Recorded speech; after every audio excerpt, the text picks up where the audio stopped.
Assalamu alaikum wa rahmatullahi wa barakatuh. Wa alaikum salam. Inshallah, we'll have the doctor joining us very, very soon.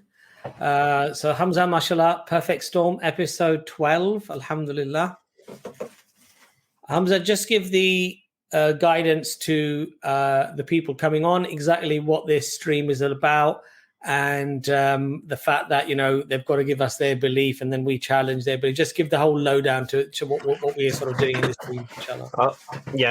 Okay. So this, because a lot of the streams on the channels at the moment seem to make it look like everyone's doing the same thing. So what Perfect Storm is something a little bit different. What we do in Perfect Storm, we invite people to come on with their current belief system, their current worldview, their current religion, what they believe to be true, what they believe the truth of the reality of this world. And then we put it to the test to see whether or not that is indeed the case. Because obviously as Muslims, we believe Islam is the truth. So everything else by default is false. And thus we like to find out what's brought people to the position they're holding right now, whether it's social conditioning, whether it's something they've read or something along those lines. So it's just so you know. So if anyone comes on, now we know Claire Core is first, but if anyone comes on and says, I want to ask you a question, it's the wrong stream. Okay, we're going to question you. We're going to grill you. We're going to drill down into you and what you believe. We're going to look at your presuppositions. We're going to look at your assumed positions, and we're going to determine whether or not they hold water. So that's what this particular stream is about. So if you're here to challenge Islam, then you're in the wrong stream, and you need to either wait for open forum or wait for the arena. Good luck with that one. Inshallah.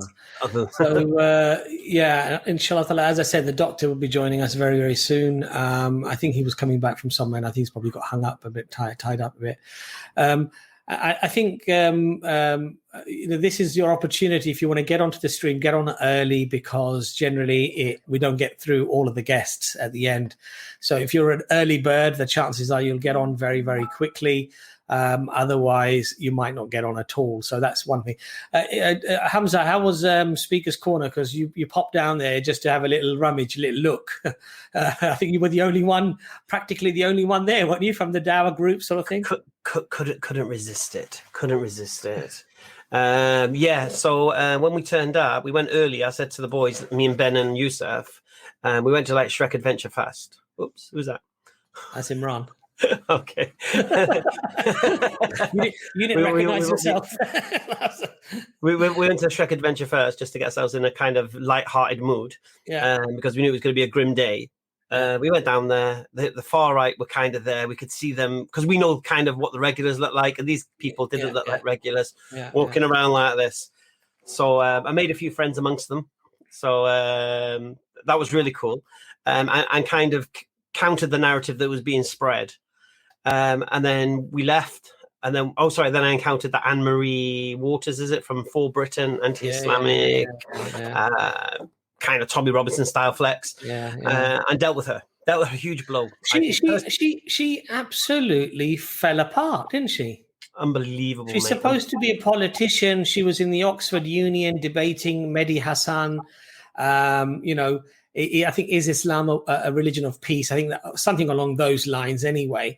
I mean, she did very poorly there as well, but you just asked her a couple of simple questions and she got all emotional and she went a bit nuts. You know which opportunity I missed, I'll be honest with you, is there was a geezer there, wasn't there, when I said about the burning the poppies? That's disgusting. That's disgusting. Yeah, right, going mental. Yeah. I should have asked him, what would you do if I burnt a poppy in front of you, mate?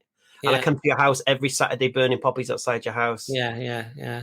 He would have flipped on me. He was ready to headbutt me at that point. Did you get me? Yeah. And this will demonstrate and show you see, even though it's my free speech, as Anne-Marie says, and she should defend my honor now. She should defend my right to defile a poppy. You're going to go mental anyway. Yeah. So just as the idea about Hatun being free to do the Quran and put holes in it and whatever, doesn't mean people are not going to react to it, just as you're going to react to me burning a poppy as Anne-Marie will defend me. I thought it was hilarious. I'm sure that's got to be damaging for her. Oh, very damaging, because I mean, because even most Muslims would agree, the overwhelming number of Muslims would agree that you shouldn't do something like that, because you're antagonizing people, you're hurting their feelings, you're hurting their sensibilities. And in Islam, we're not supposed to be deliberately trying to be, grotesque in our way to insult people or to humiliate people or to belittle people, because antagonizing people in Islam is not something that you're supposed to do, right? So most Muslims would actually agree with many of these sort of people who are the far right. And obviously there are a lot of people who are not on the far right who would argue that burning poppies is actually very, very disrespectful to this country and to the people of this country. And we would actually agree with that. And we would actually say, yes, if we saw a fellow Muslim doing that, we would say, what are you doing? Yeah. Right? Well, what even made it more devastating for them is that the guy after her saying that he would make it illegal to burn a poppy. And I said, why? Yeah. Oh, because it insults and hurts. Well, relax. What happened? Feelings? What? Yeah. Forget the 2.25 billion. Sorry, 2.4 billion Muslims or 2.6 billion Muslims being hurt by what's being done to the Quran, drill holes and all that. Yeah. So this is the irony. It's just the complete double standards. And like I said, with that geezer who wanted to like headbutt me, I'm actually saying to him, no, I don't agree with burning the poppies. He was acting like I was saying, exactly. Burn the poppy. Exactly. I mean, you just raised Assalamu alaikum, Imran. You're right. Assalamu guys. You okay? Yeah. Sorry, I'm a bit late. Sorry, guys. It's okay. So you just raising the issue that he became really angry and emotional, even though you said on his door and everything like. Yeah. And even though you said to him, but I agree with you, you shouldn't burn poppies, but he was furious with you for just even raising the topic. Just mentioning it. And so, and this is the idea. And then you've got Anne-Marie who's saying me, I'm allowed to do it. Yeah. So, and Anne-Marie came there to be an advocate of free speech and freedom of expression. So Anne-Marie would defend my right to burn a poppy, yet her supporters going mental about the mere mention of it. Do you know what I mean? It's like... Yeah. What's going on? And then that guy, the one after her, said, freedom of religion is not a British value. It's like, what? Yeah. But tolerance is. Wait, hey? Yeah. And I think, Imran, we're seeing this hypocrisy in France as well unfolding, because Macron has apparently taken somebody to court because they put a billboard of him, I think, sort of dressed up as like Hitler or something. You know, mashallah, I watched that conversation with Hamza had with the Anne-Marie character, and it was great conversation, mashallah. Yeah. She actually did stick to principles in that it should be allowed, which is you know what they advocate. But actually, what you find with some people who are on the right of the spectrum is it's allowed when it comes to doing something against Islam, but it's not for other things. So when Hamza mentioned the thing about the poppy, great point. They flipped. They became emotional. And free speech went out the window. It was disgusting. So I think it was a really great, and it highlighted the hypocrisy of the position that people hold. If it's, and that point that Hamza was making about, you know, what would you do if I was doing this day in, day out outside your house? I mean, it's really important. It's a great thing to raise actually in the future, because if you look at the length of time that this Hatun character has been goading, wasn't it? Trying to find someone who's going to do something to her, months and months and months of coming with holes in the Quran and, you know, derogatory comments of the Prophet. Muslims have been hundreds and thousands of Muslims have seen this and just walked on, ignored it.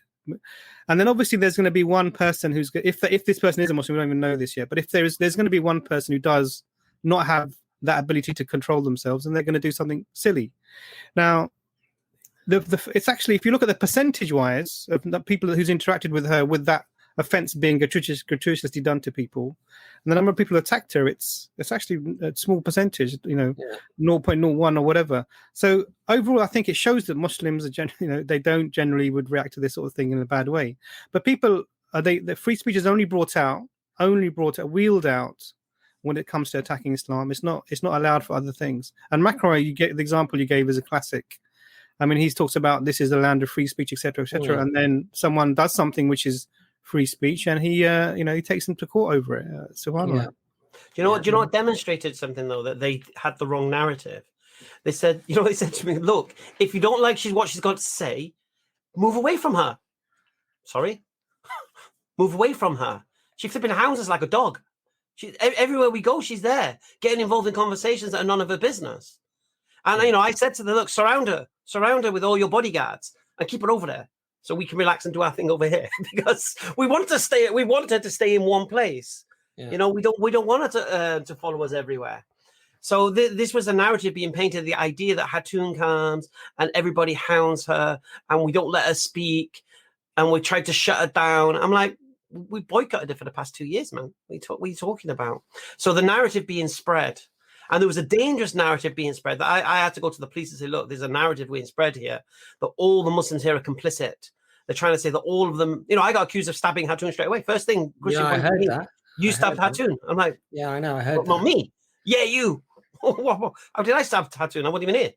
Yeah. But you've been creating this thing of hate about her. I'm like, what are you talking about? I've not been here for like a year and a half, and she's been coming down, antagonizing, doing what she's doing. But it was just amazing. And even just an example, I was speaking to one of the far right guys, having a nice chat with him, and a Christian come up to me, your prophet married a 9-year-old. I'm like, I said, look, you see, what's this about? We're having a conversation, and then this Christian comes trying to cause trouble needlessly. And then the good thing was I ended up schooling this Welsh boy on this issue as well at the same time. But this is the reality, I said. We're doing our thing, and Christians just come along and start interrupting and start heckling. Why? Because we've done exactly what you said to do. You said if you don't like what they're saying, walk away from them, which we do. But they follow us. Yeah, absolutely crazy. So, guys, if you want to get onto the perfect storm, this is your time to do it, because otherwise, as I say, near the end of the show, we'll end up getting too many people, and we generally can't get the people on. I think the link is already out, and Anis will probably put it back up in the chat. I think you'll find it at the link at the bottom of the video as well. So if you're struggling to get on or whatever, do let us know. But this is your time. So Imran, obviously we don't want to make this like a medical thing, but with COVID now, is it generally safe for people to start going out again, or would you still recommend that people are careful? I think people are going out. I think if you're in a big group and there's lots of people around, be careful. But otherwise, people are doing whatever they want to now. So hopefully most people have been vaccinated. Just take care, guys. That's what I mean. People are sensible and know what to do. But I just want to add on to that narrative that Hamza, it's a very important thing. To collectively blame a people for the actions of individuals, this is bigotry, 100% racism, bigotry. So if it was imagine a person who was stealing of a certain ethnicity, and you said all X people, whatever, black, white, orange people, they're all thieves.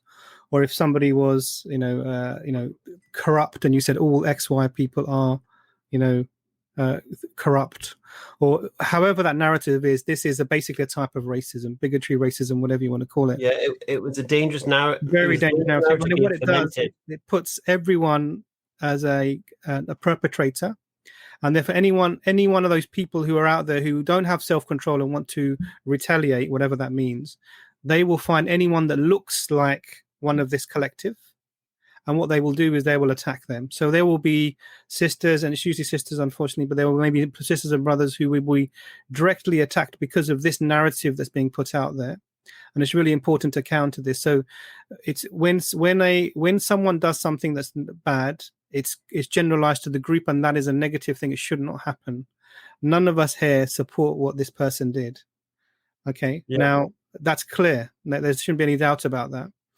The problem here is that why are people when I come across somebody who is happens to be a paedophile and is white, I don't say, and that's 93% of paedophiles, by the way, it would be in that category, white male Englishman. Would I say that what are the white males doing about this? Is all of them are to blame for this? No, that would be wrong. That would be bigotry or racism, however you want to paint it. But this is being painted the other way around, and it will put people in danger, and that's the problem that we're seeing here. So it's a great thing to point that narrative out, and that narrative should be countered. So people who do that, this is what happened to the Jews collectively being blamed for something in the 1930s and 40s led to the Holocaust, and this is that narrative of blaming a group of people for something that individuals are doing. It's a terrible narrative, and we should learn from history. Like Imran, it would be like looking at the Ku Klux Klan wearing their white hoods and burning crosses on people's lawns and lynching, black people right the way up to like the 60s and 70s. I mean, it was going on right the way up to after I was born, even and then saying, oh, because these people were burning crosses, clearly a Christian symbol that this is what Christians are like. This is what Christianity does. I mean, you wouldn't ever say that, would you, as a Muslim? Because you know that, look, that's not fair. That wouldn't be just. You can't generalize. You can't accuse a whole, community because of the actions of a very, very, very small minority. And yet, as you said, it's pure racism, bigotry, and double standards that we're currently seeing.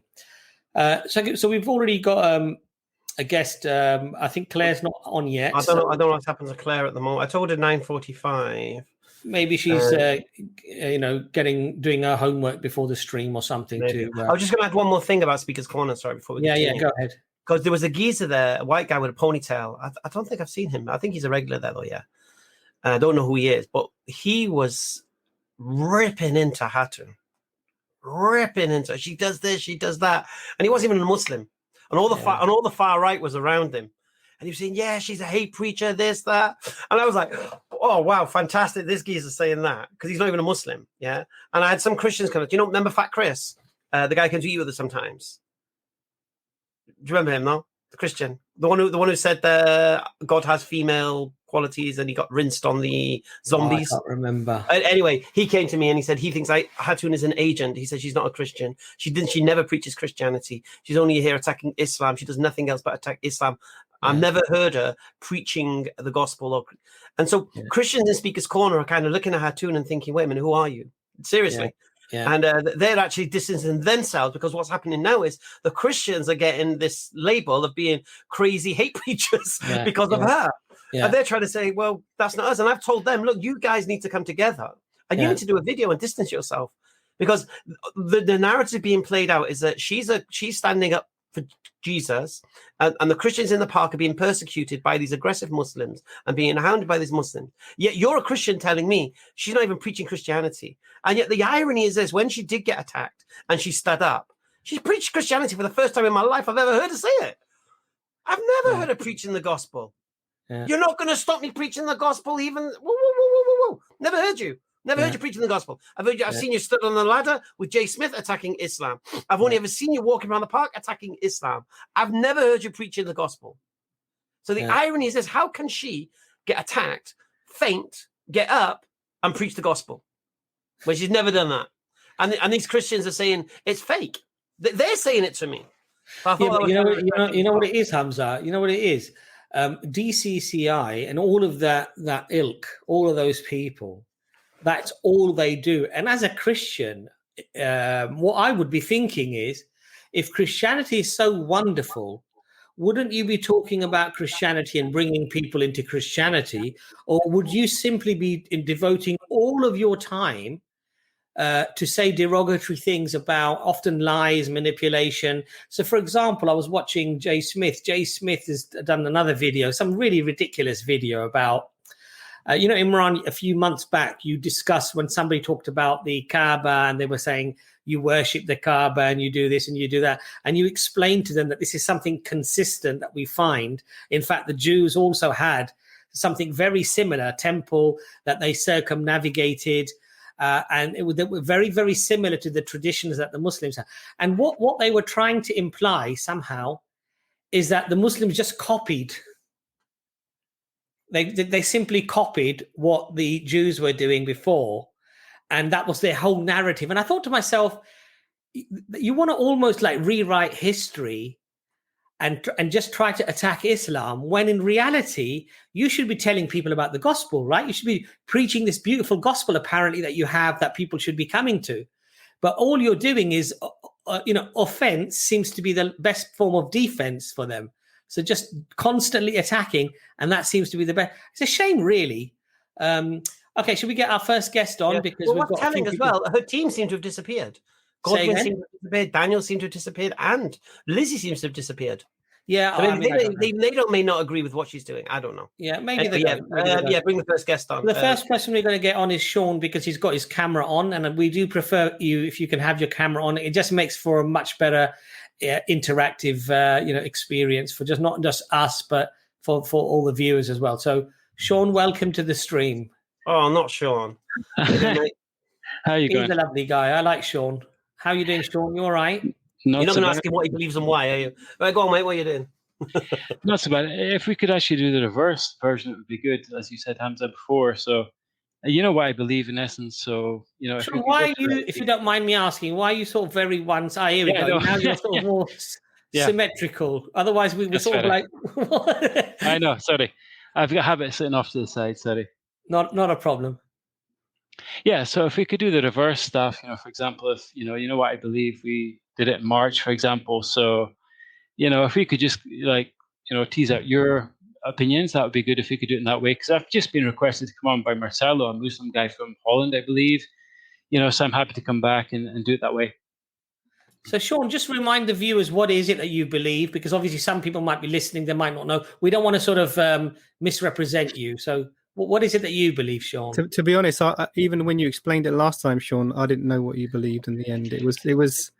It seemed to be, then this is just my impression now, because I don't remember specifics. You can clarify in a second. Mm-hmm. It seemed to be a lot of stuff from yourself and your experience in life. Yeah, I've learned from that, Dr. Imran. Yeah, I've learned from that. You taught me a lot. Please, so thank you. I learned a lot from you as well. But please tell us what you think, and we'll go from there, because this is the perfect storm. So it is. I mean, that's the thing. So I try not to be too egocentric. I mean, the main takeaway I took from what you said last time around was, that you should think about not so much not so much this, not so much. So I learned that I was not so much about belief. That's what I really learned. So as I go about my business, I'm less about beliefs. Beliefs maybe what I apply to my teachings, let's say. So I'm just getting something into my head again. Didn't you finish up last time believing in reincarnation? Yeah, and I've moved away from that, as I said at the end of the last stream. No, seriously, you can laugh. Yeah. Well, you had to, isn't it? Because I know. Yeah, I agree with that. Now, I actually looked into that. As I said, we contemplate, we reflect, we think about what we've said, and is it really what we mean to say? And you guys, thanks to you guys, you taught me to reflect upon that and think about it.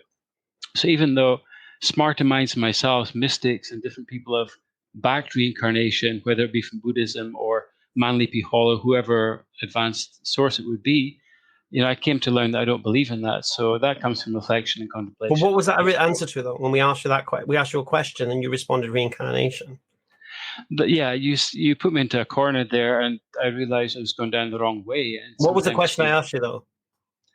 Do you believe in it? I think, wasn't it? No, I think I asked you what's going to happen to you when you die.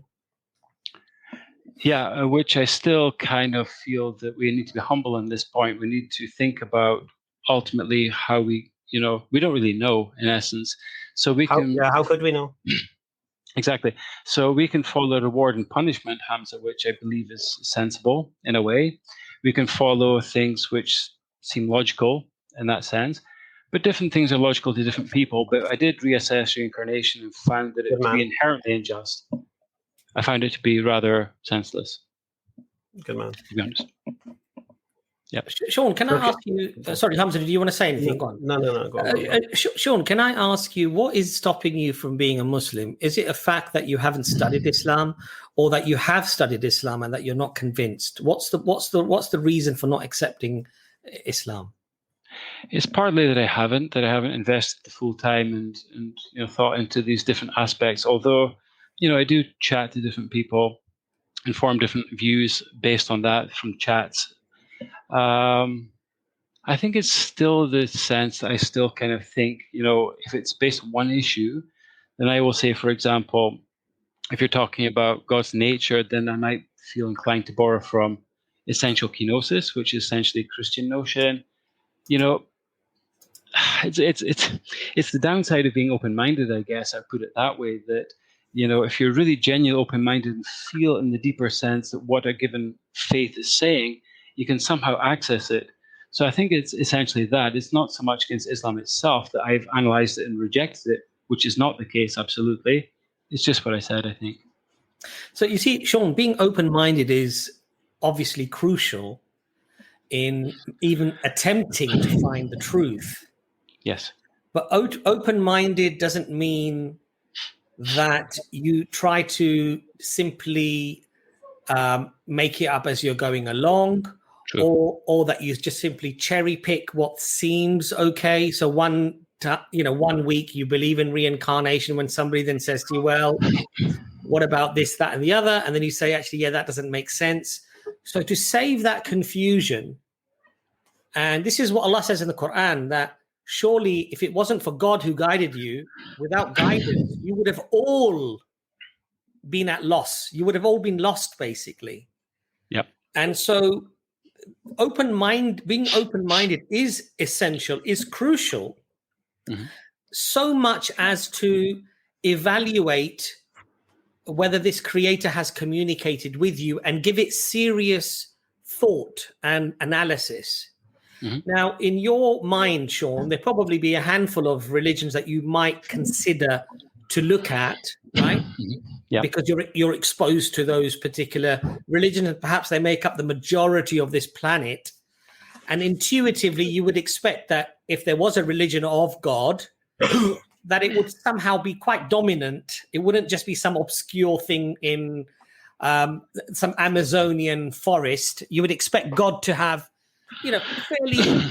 fairly sort of extensively disseminated that information for mankind to at least be able to sort of get hold of it, because that would be intuitively a just God, that you would at least have a chance to look at this religion. And that being the case, when you sort of narrow down even things like, again, things that I believe that are quite intuitive, God being one, for example. Absolutely. Then really Judaism, to some extent, you could argue as a Christian, you might argue Christianity, though I would disagree, but, you could argue that. And Islam. And so what we would like you to do, Sean, is that we would like you to read the Quran. It's not a particularly big book. And I don't know if you have read it or not. And evaluate the claim. Hamza makes a really strong argument about the Prophet Muhammad, peace be upon him, about, who this man was and what was the intention or the character of this individual, right? Yep. And I think I'll let Hamza make the argument, because I think he makes it very, very well, because when you go through all of those hoops, logically, you actually arrive, and I won't steal Hamza's thunder as well with the Sherlock Holmes quote that he makes, but it becomes... Sean knows it all, man. Sean knows all. Sean, I know it all, yeah. But Sean, it becomes quite a profound, I think to some extent, undeniable argument that really this religion is from God, this Quran is from God, and that the Prophet Muhammad, peace be upon him, is a messenger from God Almighty. And I think the evidence that and the arguments to support these claims are so profound and are so strong that I think if you are truly open-minded, as you claim, Sean, I think you will actually really be convinced by them. But you have to give it a chance. You have to actually immerse yourself somewhat into the knowledge of Islam to really be able to taste Islam. In England we have a lovely saying, the taste. Oh God, I've forgotten. Fantastic saying that. Yeah, no, it was such. It's a fantastic. The pudding is in the tasting. Yeah, exactly right. So once you taste it, then you realize, okay, what is this? And so many people, Sean, that have tasted Islam have actually studied it with an open mind, like you claim, Sean. Subhanallah, from all races, all cultures, all religious backgrounds. They've accepted Islam. So that's what I would hope that you would do, Sean. But I'll let Hamza come in there, because I think Hamza mashallah got very, very strong arguments to actually to sort of support those things. Sure. Thanks for that. Sean knows where I go with this anyway. I think Sean needs to step out of the pantheism and the panentheism or whatever it is that he's holding on to. And because Sean, I'm sure you agree there can only be one absolute truth. Yeah, one absolute truth, yes. There can only be one absolute truth. So if Islam is true, everything else is false by default. Yeah. So the easiest thing in the world for you would be to try to challenge Islam and challenge the claim of Muhammad and challenge the claims of the Quran. Because I've said this to you many, many times, because you have this kind of, I'm going to use the words, hocus pocus understanding of what you believe the originator of the universe is. You don't believe it can be personal, and it's so abstract in your mind and such and such and such. And I said, it's all very well having this kind of perception and conception. But the reality is this: if that originator has revealed about himself, then what you feel and think and is irrelevant. It's irrelevant. So you're in no position then to hypothesize what this originator is, if this originator is actually tell you what he is. And the way that we believe he's done that is through the Quran and through his messenger, peace and blessings be upon him. Yep.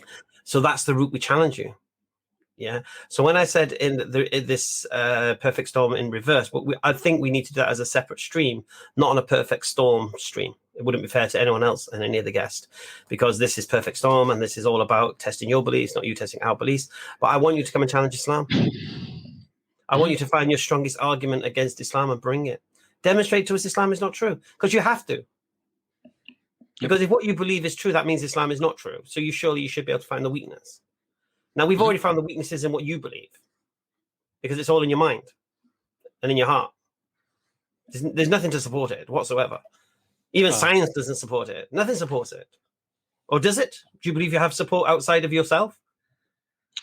Well, yeah, I mean, obviously panentheism is not just my individual theory, my individual belief. A lot of people have subscribed to it, have gone along with it because they formulate it in different ways. It's not just one conception or one formulation. So, there are different strains and different types of panentheism as it runs. And what's the evidence for it? The evidence? Yeah. Well, that's obviously some people went towards theism for their arguments. As I said, it gives you some leeway or latitude as to how you formulate it. So evidence comes from different points. It can be borrowed from science. It depends. Well, give me an example. Give me an example what you believe as a panentheist and tell me why. Well, okay. So I believe that God is within the universe and the universe is within God. So it's dual flip, as I said before in the first stream. That's something. So you believe God is the universe? No, Hamza, you be very careful. No. So say that again. God is from the universe and the universe is from God, you said.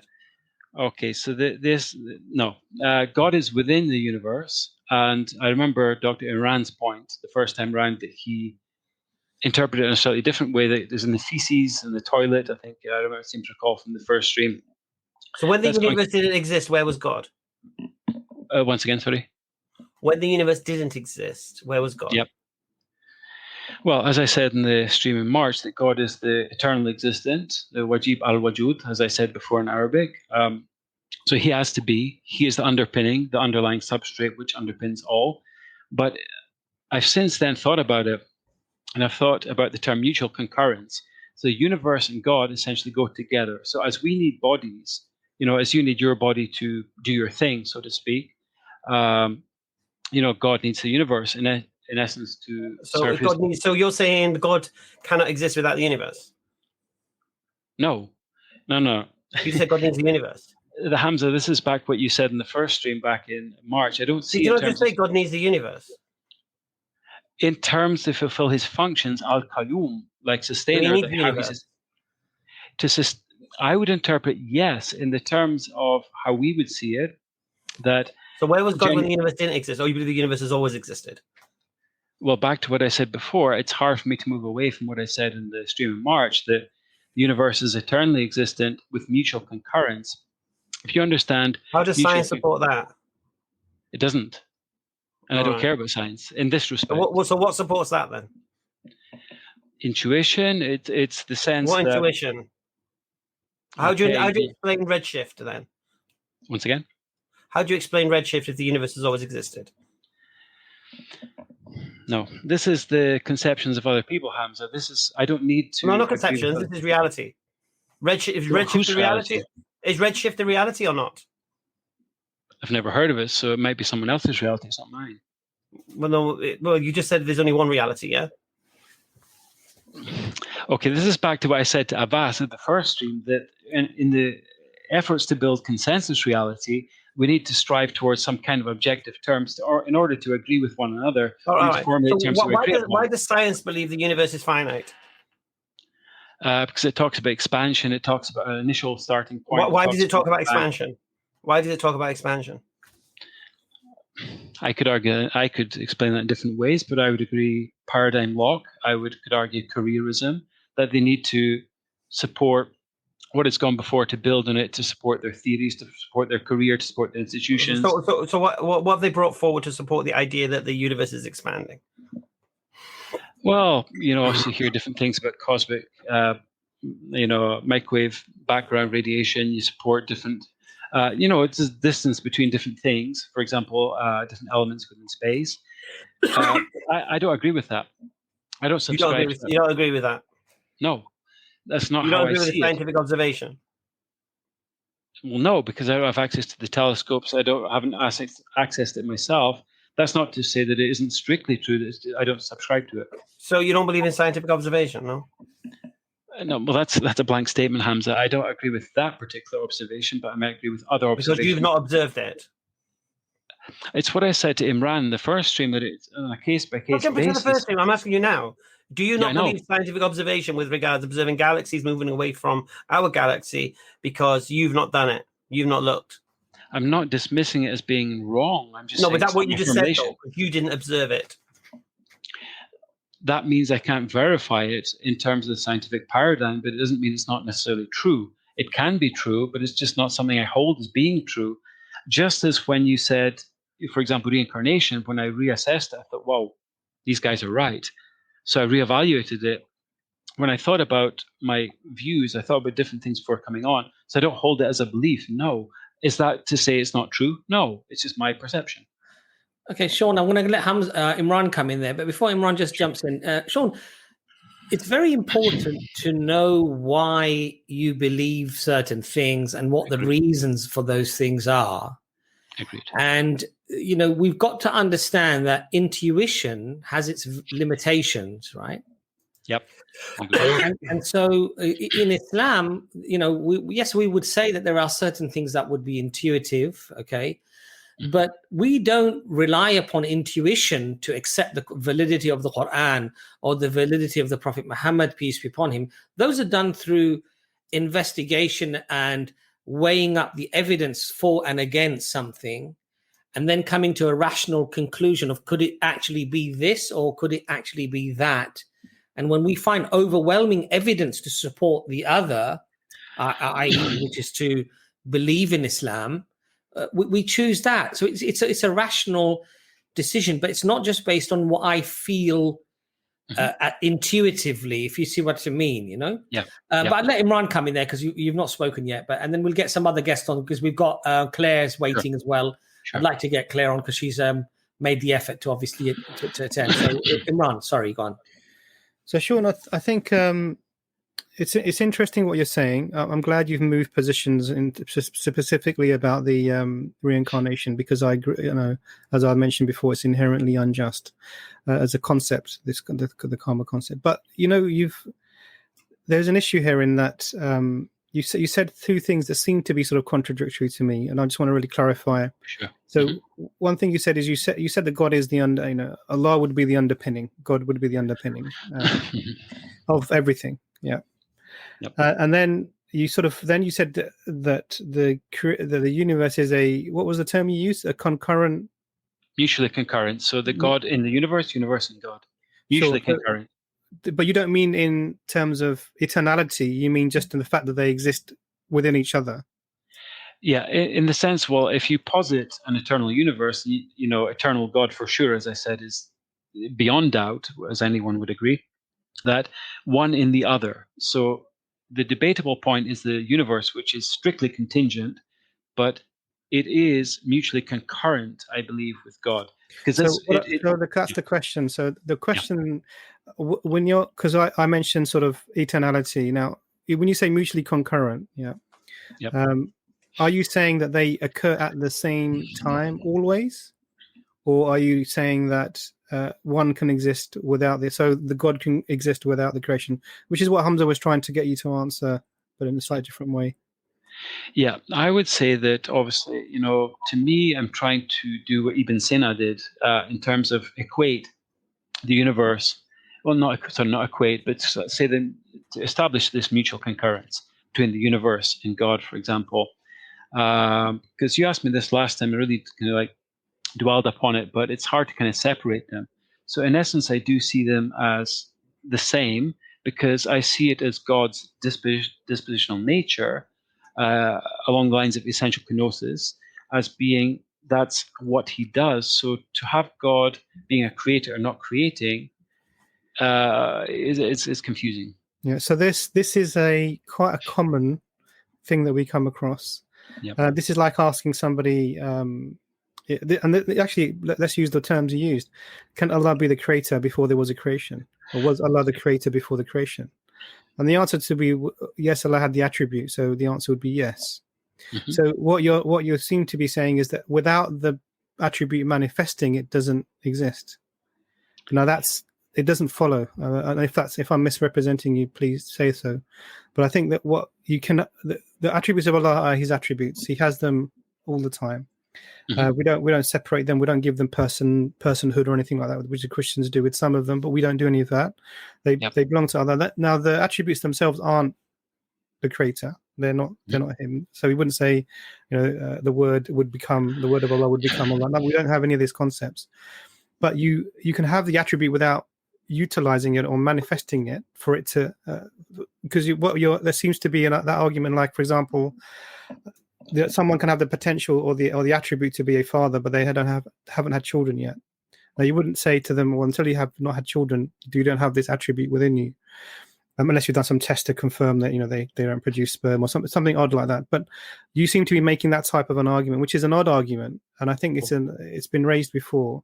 Now, the issue with here is the issue I would say with this is that if you hold that the universe and the creator they're mutually concurrent, they have to be there when the other is there, then essentially you put a condition on Allah where He has to act in a certain way, irrespective of His own will to do that. So the question will come, if Allah had willed not to create the universe when He was present, is He able to do that in your conception?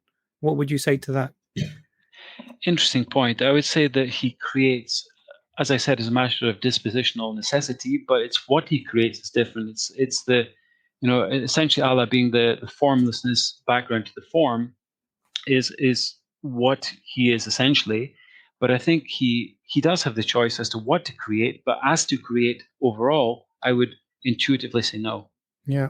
So what you've done in that, that's what I thought you were going to say. So what you've done in that argument, that way of thinking, is you've taken away free will from the ultimate being, who would have the ultimate free will, because he's not able to choose to do any actions that he may wish to do. They are, as you put it, they're sort of a necessary manifestation of his existence. There is no, it's like saying that God has to create everything immediately as soon as He's there. So, for example, the Christians have this concept of what's that called? They say that the Christ is the word was or the Son, however you want to put them, the eternal Son, is eternally begotten. So this idea that as soon as there was the Father, there was the Son. There's no way of separating, but one does beget the other. Yeah. Mm-hmm. Now this is logically inconsistent. It doesn't make sense.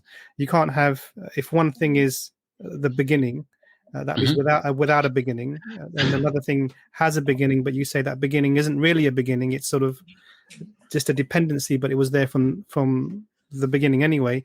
Then that becomes just a semantic argument. It has no real basis in reality. You seem to be making that argument for the creator and the creation.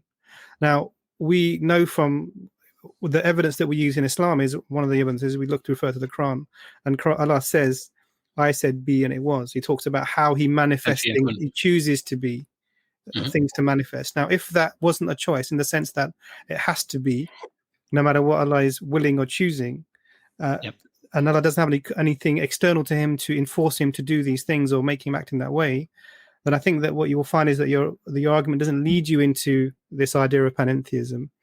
In fact, the Quran makes quite big distinctions between the creator and the creation, and this idea of them intermingling is alien to Islam, I would say, apart from if you read some sort of controversial figures like Ibn Arabi, maybe these sorts of people who have made statements that people interpret maybe that.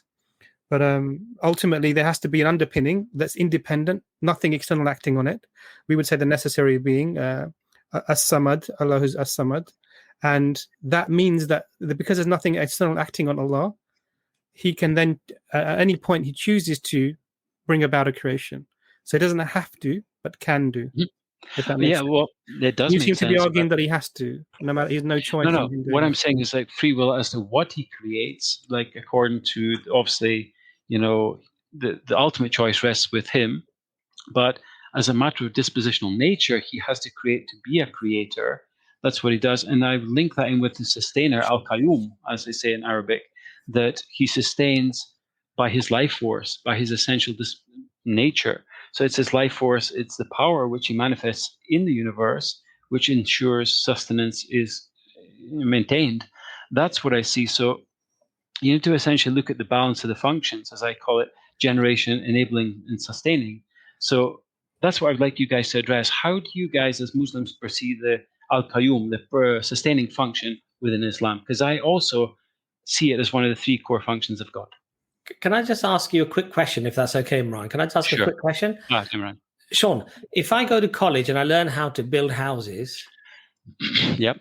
So now I have that quality to be able to build houses. So I'm a qualified builder. I have a certificate on the wall. Yes? Yes. But I choose never to build a house. Am I still a builder? That's a good question. But obviously by certification, by trade, but not by virtue of actions, not by deeds, but by virtue of certification. Simple question. Am I still a builder? No, because you don't build. That's ridiculous, because if I possess the quality to be able to build, and I have the quality to build, I have the capacity to build. Yes. Okay, then I'm a builder, right? The very fact that I don't. No, a builder is one who builds. A builder is one who builds. But you're conflating terms here now. You see, because quite frankly, somebody, for example, who's just qualified as a doctor, let's say for argument's sake. Yep.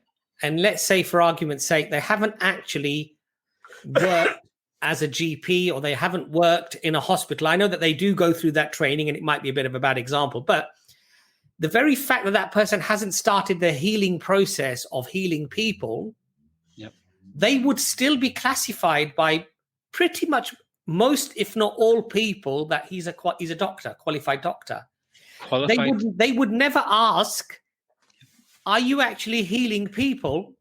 And if he said, yes, I am, and then they would say, okay, now you're a doctor, but otherwise we would not have called you a doctor. That would be ludicrous. That would be a silly argument. Nobody would apply that, Sean. And similarly, if I qualify as a builder, what that means is inherently I have the ability to, the capacity to, the knowledge to, the power to build buildings or houses or whatever they might be. Potential, yes. Mm-hmm. Right. So the term builder is not whether I'm actually actively building houses, but it's whether I have the capacity to build houses. That's how we use terms, Sean. This is not something that's controversial. This is fairly unanimous. People would say, yeah, he's a builder, but guess what? He's retired. But he's a builder. He's still a builder, but he's retired. He doesn't build houses anymore, right? By nature, yes. So, so similarly, God, as Imran has just explained to you, possesses the attributes, the capacity. So when we say, for example, Allah is all merciful, most merciful, right? Yep. And people say, well, was Allah all merciful when there was no creation? By dispositional nature, he would be. See, he has the capacity. He has the attribute. You see? Yes, agreed. So I think one thing that's very important, Sean, is that we've got to be able to define terms as generally we use them and as general consensus is of accepting it. If we start making these sort of weird exceptions because it sort of suits our argument, then really what we're trying to do is redefine terms and redefine definitions. And I think that leads to a very a spiral of confusion, because quite frankly, then all terms and all definitions that are fairly unanimously agreed can be now interpreted in a multitude of ways, and nothing makes sense anymore, Sean, to be honest. No, I can agree with what you're saying, but, it depends on the words. I mean, obviously, a builder necessarily builds, so he's retired. He's no longer that in one interpretation. But I do agree with what you're saying, Abbas. Does anyone say he's not a builder, even though he has the capacity, the qualifications, and the ability to build? We never say that about people, do we? We say, oh, he's a builder, right? And then somebody might say, "Oh, can I get an estimate?" And he say, "Well, he's stopped building now. He doesn't build anymore." Yeah, I agree with you. He can be called upon. He's got the skills and attributes. But he can still be called a builder, right? So if somebody says to you, "What's your qualification?" What's your qualification? He doesn't lose his qualification just because he stopped building houses. He can still say, "I'm a builder by trade. Agreed. I'm a builder by experience, by education, whatever it might be." Yep. Right? But the very fact that I don't understand this. So just so I understand the logic that's being employed, I may have missed it. Are you saying Allah wasn't the creator until he created? No. I'm just saying that his dispositional nature. No. Like an English teacher, sooner or later has to create. So they have to create. An English teacher has to teach. Yeah, sooner or later to be an English teacher. Creator, so I can stay on point. Okay, sure, no problem. So obviously, the creator has to create, has to show potential creation, or has to create. Why does he have to create? To be a creator, by definition, you have to create in order to fulfill the criteria. And this is where the builder flex came in. Oh, okay. Yeah. Oh, okay. I do agree with that. And what you're saying, he can't have the ability to create before he created. No, it's not about ability. He could have had that, but who would be there to call him a creator if he didn't create? Okay, let me put it this way: there are many latent things within people that we don't see. So we don't call someone this or that because they don't show the attributes. So maybe I could be a painter. I could be this, that, the other. Yeah. I think I understand what you're saying, Sean. Are you saying, and I think this is what you're saying, sure, that he couldn't demonstrate that he was the creator until he created? Yes, that would make sense. All right, and what's that got to do with anything?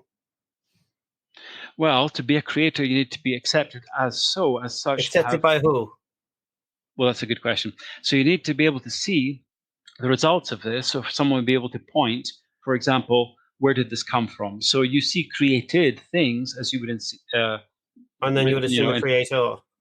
Yes, based on what you see. Just as we say the universe is created, then God is the creator. In this paradigm, yes. That when you look at it in terms of a cosmic architect, what are we arguing about, man? No. It's the difference. Abbas. Imran, what's the nuance? What am I missing here? He seems to be saying what we say. No, it's potential, because potential, if you want to label someone with something. Sorry, can I just say, so the problem, sure. the issue on this is what I think anyway. You can tell me if I'm misrepresenting you. Sean seems to be saying that there is not a point when Allah cannot create, and because this is within him and he has to manifest this, that the universe and the creator essentially are occurring at the same time. You just lost me straight away, Imran. Yeah. So Sean is saying, based upon this idea, that there's no place on time where God doesn't have to create. He has to create all the time. Cannot not create. And why not? Because this is the conception that Sean has about this side. So the first thing I raised was his issue of free will. Then does Allah have the ability to choose when to act? Yeah. And the other thing that I'm thinking, what I was going to raise a bit later, was there are attributes that are the opposites of each other. So, for example, the forgiver and the punisher. Yeah. So the idea that these have to be manifested in a full way at all times is contradictory. In fact, these have to be new. There has to be a choice in when these are applied to what situation.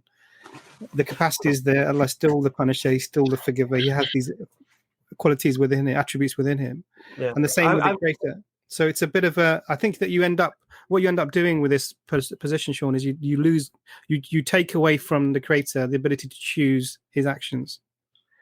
No, it's not that. If we're going back to what Abbas said about potential, so maybe I've got the potential to be a doctor because part of what I teach is about. Sorry, Sean, let me just clarify that, because I think we're the example is not the. I wouldn't use Abbas as an example. No, if the creator has a choice to create or not to create, which I see, and when to create, okay, then that means there has to be a time when he was there and that there was no, or not, time is probably the wrong thing to use, but there has to be a circumstance in which the creator was there and there wasn't a creation. Now, if you say that's never going to be the case, then what you're doing necessarily is saying that there is no choice within this, because then it becomes a mechanism. So just like I press this button And all these things happen automatically because that's within the disposition of this machine to carry out these actions. And what machines inherently have is no free will. Yeah, that's not what I want to suggest, because he does have free will very much so. But it's, as I said, he wills what he chooses. He chooses what he wills, but he has to create sooner or later. So, for example, I'm going to stop you right there, Sean. So, if it's later, then is there a circumstance in which the creator exists without the creation? Yes, he can. Okay, then your panentheism. It's transcendental. The concurrent. How did you put that? The concurrent mutual concurrence. The mutual concurrence is not an actuality, because there can be a creator without creation. The creation. So that concept that you put forward, it's that concept of that the creator can choose when to create, and there is a circumstance when he can be without the creation, means that this mutual concurrence is not there. No, but you have holistic functions. So one function within your body can stop or not operate, but it's still latent. It can still be triggered. You're bringing sorry, Sean. I know I'm interrupting you, but no problem. The point here, though, is that you had a circumstance in which there is the creator without the creation. So now at that moment, this idea, you can't apply this mutual concurrence idea at that time. Are you agreeing with me? Yeah, but I'm saying in that circumstance, when there's a creator and no creation, there's no mutual concurrence, right? Yeah, at that point, but that's so potentiality. Then that means that necessitates that this mutual concurrence isn't a thing that has to be. Does that make sense? So you're saying that it has to be there. This is your view is panentheism. Yes. That this mutual concurrence has to be there, and we've just demonstrated a circumstance in which it wouldn't be there. No, but still the potential exists for the creator to create by his free will, by entering into the universe to create whatever it may be, the form we see around us, the substrate behind it, that he can choose to create a new species, new animal, new insect, whatever it may be. Now, he can lay back and say, think about something else to create, for example, from his free will. But sooner or later, to be a creator, he has to create. You're shutting the stable doors after the horse has bolted. How so? We've already established that there was a circumstance in which there was the creator without the creation. So they're not mutually concurrent by definition. So if they're not mutually concurrent by definition, anything else the creator chooses to do, that's our paradigm anyway afterwards. You're agreeing with us. So this idea that you brought, the panentheism idea, is, I would say, out of the window, in the sense that the creator can exist without the creation being there. We've agreed. So I think we made a lot of headway there, Sean. Mm-hmm. I think from this point on, he should be referred to TAP now. maybe. That's a good idea. I think you need to go through the ringer of TAP, of Jake, of Sharif, of Abdul Razak, and trust me, you'll come out of this. Because it's not sustainable, bro. But I still think there's this aspect, whereby he does manifest, and it's just a matter of choice. As Abbas was saying before, for me to be an English teacher, I have to teach English sooner or later, classified as that. Now, before you grab onto that, Sean, have you conceded that the universe does not exist as just because the creator exists? That's something in the sense of, I started to run through it, reflect through it, run through different aspects of it. I mean, Imran, as ever, is very convincing, very straight to the point. It's very straightforward. Was there a time where the universe didn't exist and the creator did? You said yes. Well, I still have issues with that because, I haven't fully thought it through. So I have to think of all the variables. That's the way it works. I think at that point we leave it then. I think you're going to reflect on that. Yeah, I think you've got other guests, and I really respect that. And I really respect. No, but I think we made headway. Again. We threw reincarnation out the window. We're going to throw panentheism out the window. What's next? See you next time. Maybe, but I really respect you guys. I mean, there's still things to work on, there's still things to go through, which I haven't addressed, which I'll come to. But I really respect your input. Do you accept if what the doctor said to you now makes logical sense, and you reflect upon it, then panentheism is out the window? Well, certainly, if I on that level see it as he sees it, then yes. But I need to work through it. I'm going to go back. All you need to work out is, could the creator exist without the need of the universe? Okay, maybe quickly, guys, I know you've got other guests. If I could ask all of you to comment how you interpret the term transcendence. Because in Islam, you do have it. You've got immanence and transcendence. What does transcendence mean? So because this is what your paradigm relies upon. Sorry, guys, I have to put you in the spot here. Because what does that paradigm rely upon, sorry? Sayyid Hussein, a very prominent Islamic scholar, Sayyid Hussein, he said, God is beside you. We talked about this in the first stream, in your jugular vein beside you, immanence within the universe, and then beyond, transcendence. So a lot of Muslims criticize me. They say that it's not in the universe at all, completely not, but many Muslims do say that. There's a huge disparity, huge dichotomy here. So what I'm asking you guys here, if you would individually, what does transcendence mean? Because it's critically relevant. Sean, let me just explain something to you. Sure. Whenever we make any interpretation about Allah subhanahu wa ta'ala, it has to be from what Allah has told us about himself. Agreed. Sure. We don't think about these ideas by ourselves, that it must be this or it must be that, or it could be this or it could be that. Sure. That's the first thing. The second thing is when we have explicit teachings by Allah subhanahu wa ta'ala that Allah created this universe from nothing, Allah says. This is what Allah says in the Quran. Sure. We created this universe from nothing. Okay. So when we have explicit statements like that, we can never interpret any of Allah's attributes to mean anything other than that Allah existed and he created the universe from nothing. Agreed. Now, but we're asking him to accept the Quran at that point, though. No, exactly. But what I'm saying... No.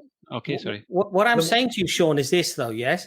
To save all this confusion, why not just go to the last testament, Al-Quran, that Allah has revealed, test the claim, is this really from God?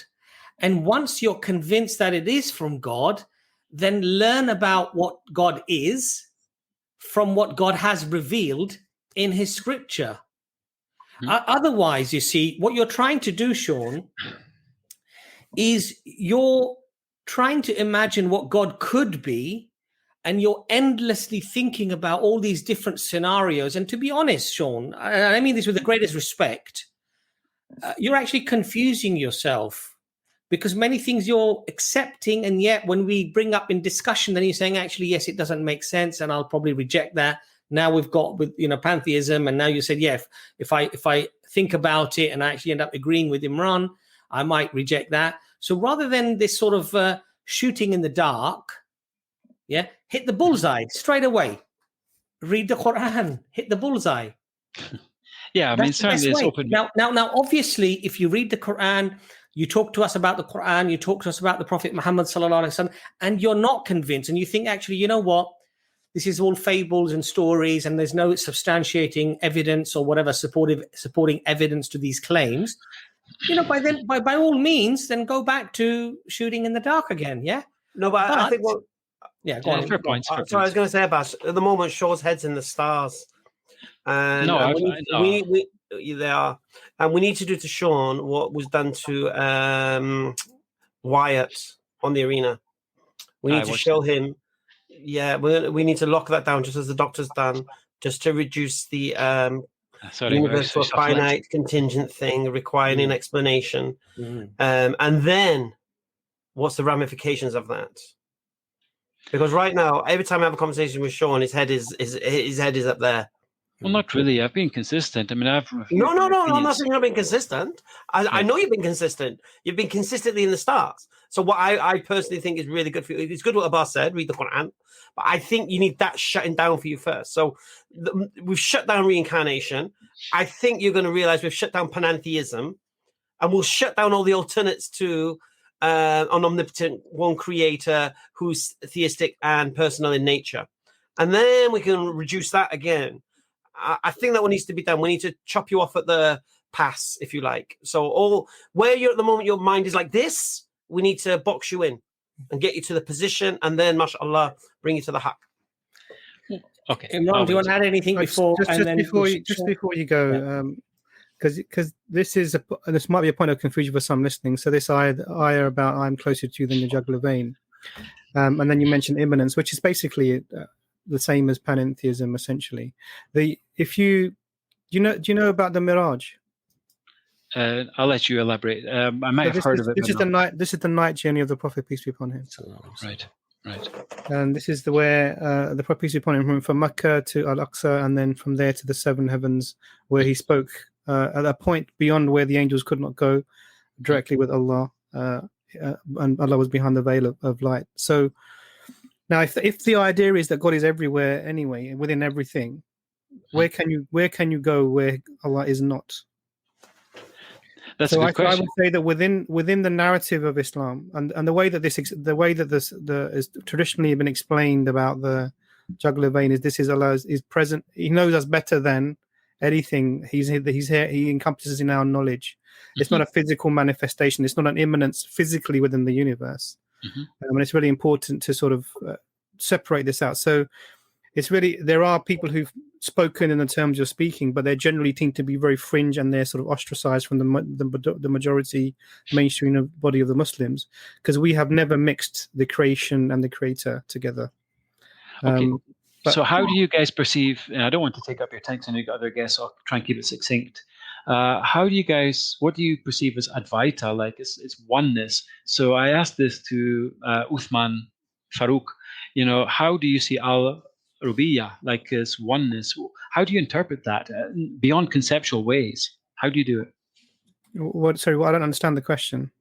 So oneness, what does it mean to you as oneness? I mean, oneness in what form?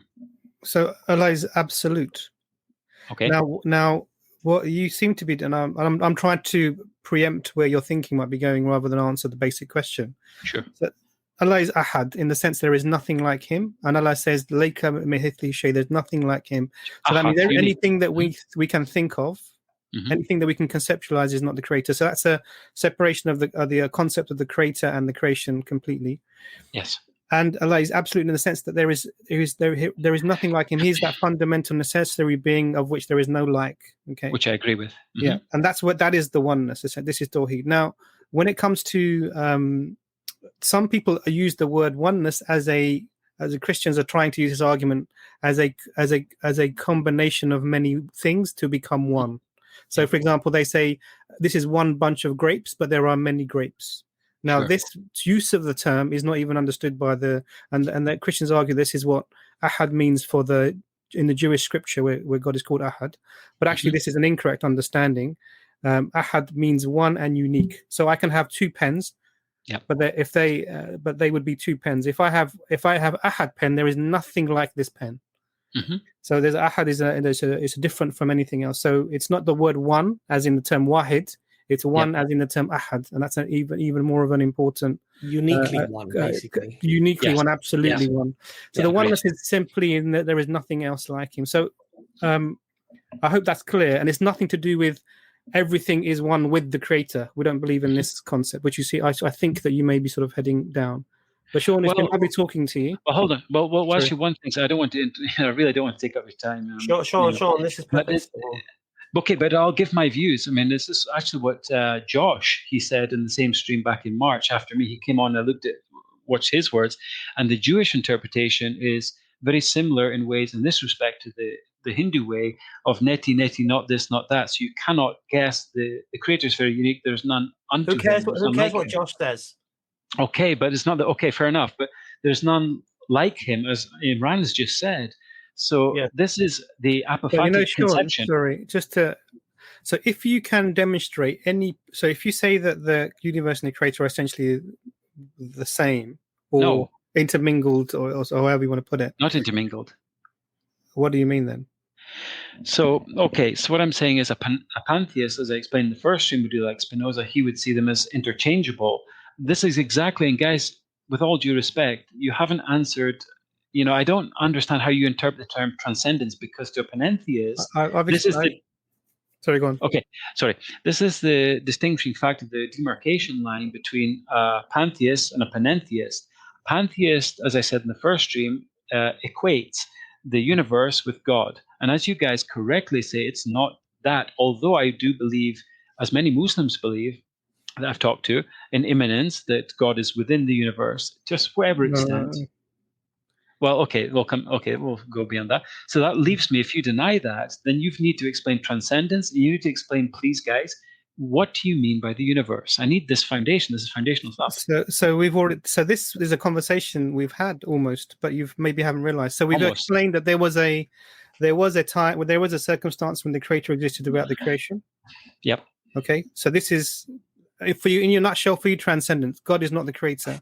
This is in a nutshell for you the negation of immanence, because God is existing without being within the universe, or however you want to put it. This is for a nutshell for you the negation of immanence, because God is again existing without being within the creation.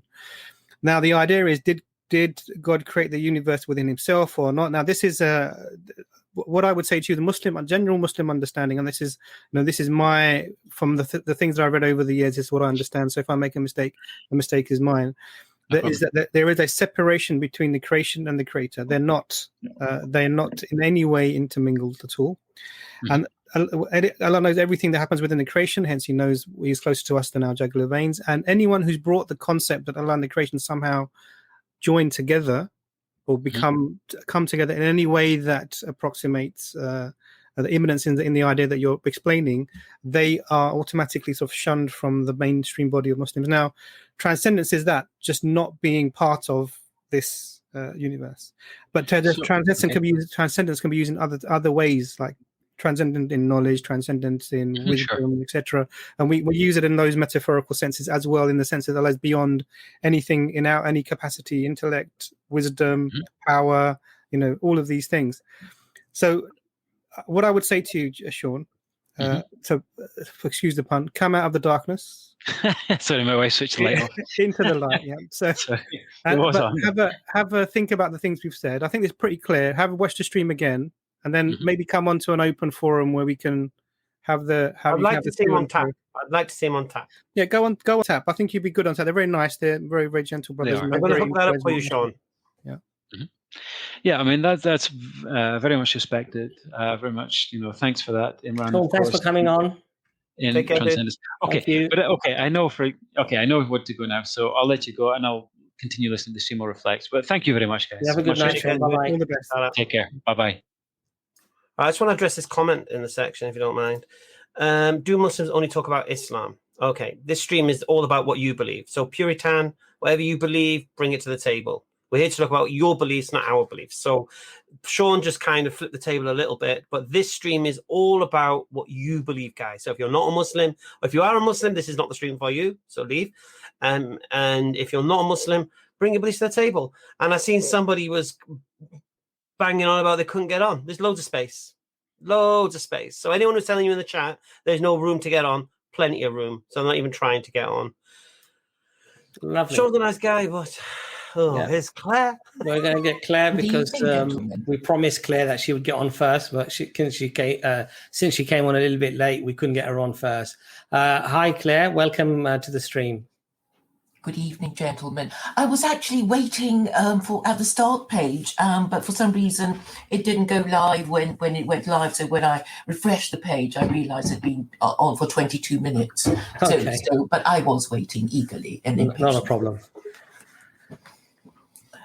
So my belief is that my little legal system of secular Quranism will help Muslims get their Sharia in the West sooner rather than later. So that's what secular Quranism is all about. It's my interpretation of the Quran. I know it will be controversial because I know even Muslims don't agree with each other on every verse, because I know there are all these different schools of Sharia.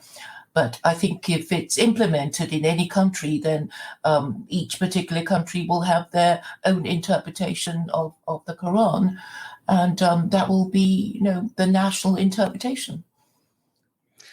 And do you think, Claire, that doing it that way, practicing Islam in that way, is something that is ordained by God and is taught by the Prophet Muhammad, peace be upon him? I actually would say so, because I'm sure when Muhammad re-entered Mecca and had his Islamic revolution, not everybody in Mecca was Muslim. They had to be persuaded to eventually become Muslim, and he obviously had to implement Sharia. And if it was too oppressive, then the people would have rebelled. But I guess it was reasonable enough, and because of chapter 2, verse 256, that guarantees freedom of belief, which is also what I believe the First Amendment was based on. People found it bearable enough, and eventually people became Muslim, because I think even non-Muslim parents living in such an environment would be using Allah to frighten their children instead of Santa, and children would grow up believing. But Claire, what you've just explained is textbook Sharia, freedom to believe or not to believe, because there is no compulsion in religion. The Quran is very clear on that. And in fact, if somebody is forced into Islam, that is not accepted. In other words, that person's iman, that person's belief would not be accepted. They would not be a Muslim, because under duress, you can't accept Islam. So that is part and parcel of the Sharia. That's not a secular, a watered down or a modernized version of Islam. That is actually, authentic, right down to the very core teachings of what the Sharia is. So that's why I asked you the question that you see, because we've got to be very careful when we say, I believe that this is a better way, or this is a better way of doing it. Because if it's not ordained by God Almighty and taught by the messenger of God, sallallahu alaihi wasallam, then what we're saying is somehow we know a better way of doing it than the Creator himself. And that's why I don't understand. When I say to you, is this authorized, authenticated, completely solidified in what Allah has taught us to do? Or is this just your view or my view? Because ultimately, when we're humble, it doesn't matter what I think. It doesn't matter if I think something is better. Part of iman and belief is that we don't believe part and leave the part of it out. That's not considered to be iman. Iman is adopting it wholeheartedly. So yes, you're quite right that two people might have a slight different interpretation, but we have a fairly consensus within scholarship about all of the major aspects of how the religion should be practiced, including affording that freedom of belief or disbelief to people. It's already something that exists predominantly within the absolute vast majority of Muslims and Islam. So this notion that somehow it needs tweaking because I or you think it needs tweaking, I would humbly say that that's a rather arrogant situation to be in, to be honest. Well, from what we hear of how Christians are treated in Pakistan, with I forget the name now of the woman who had to leave Pakistan over some death sentence that was declared for her. That wouldn't be in harmony with what most Westerners perceive Muslims to be. They hear forcible conversions and beheadings by ISIS. So maybe that point needs to be emphasized. Yeah. So Claire, do you think those things, and in fact, the Asia Bibi, I think the case, actually she was acquitted, but the point being is that, do you think that they were following the Sharia by doing these forced conversions, or persecuting Christians or whatever? Do you think that's part of the Sharia? That's what the Sharia teaches? Or are these people who actually have moved away from the Sharia? Well, I would say that what Pakistan is doing is, with their blasphemy laws, which isn't even in the Quran. I mean, blasphemy laws come from Christians, and Christians administered Pakistan. So that's what I'm saying. Claire, this is embarrassing now. Come on. All right, I want to ask you a simple question. I never thought I would ask this question, but I'm going to ask you this question. Why do you believe the Quran's a reliable source of information? Well, I've read and Sorry? I think it's okay. So what exactly is embarrassing? I was answering You're always banging on about some case that you're wrong about and Sharia law and Pakistan. How am I wrong about Asia? It's got nothing to do with what we're talking about here. We're talking about your secular Quranism. Yeah. Why do you believe? Chapter 2, verse 256 has to be emphasized because Claire, we're not interested in your second-hand information on what's going on in Pakistan. Associate Claire, the Quran with the First Amendment. We're not interested in what your second-hand information about what's going on in Pakistan. It's not second-hand. Well, we're not interested. I mean, who thinks chapter 2, verse 256? We're not interested right now. Okay. We're trying to understand why you believe the Quran is a reliable source of information. So can you tell us, please? It's not so much information as rules that I agree with. What? It's not so much information. I do not look to the Quran for information. I see its laws as fair enough. Which rules do you agree with? The one, well, quite a few. I like the flat rate income tax of 20%. I like the banning of usury. You ask me a question and you interrupt me. All right. Start with one at a time. So the banning of usury, flat rate income tax comes. Let's do one at a time. Treating as sex offenders of unmarried parents. I like that. What? Chapter 24, verse 2. The one about the 100 lashes. Do you understand which method do you use to understand the Quran? If you don't mind me asking, unmarried parents, to treat as sex offenders unmarried parents. To treat sex offenders as unmarried parents. To treat unmarried parents as sex offenders. Do you know the one, chapter 24, verse 2, 100 lashes for fornicators? Yes, sorry, Hamza, go on. Yeah, go ahead. No, I'm just trying to work this out because there's reasons why we believe the Quran's the word of Allah. One, it's preservation. Two, obviously, we believe that the Prophet Muhammad ﷺ claimed to be a messenger of God, and of course, all the teachings. Claire just seems to like the harsh hudud.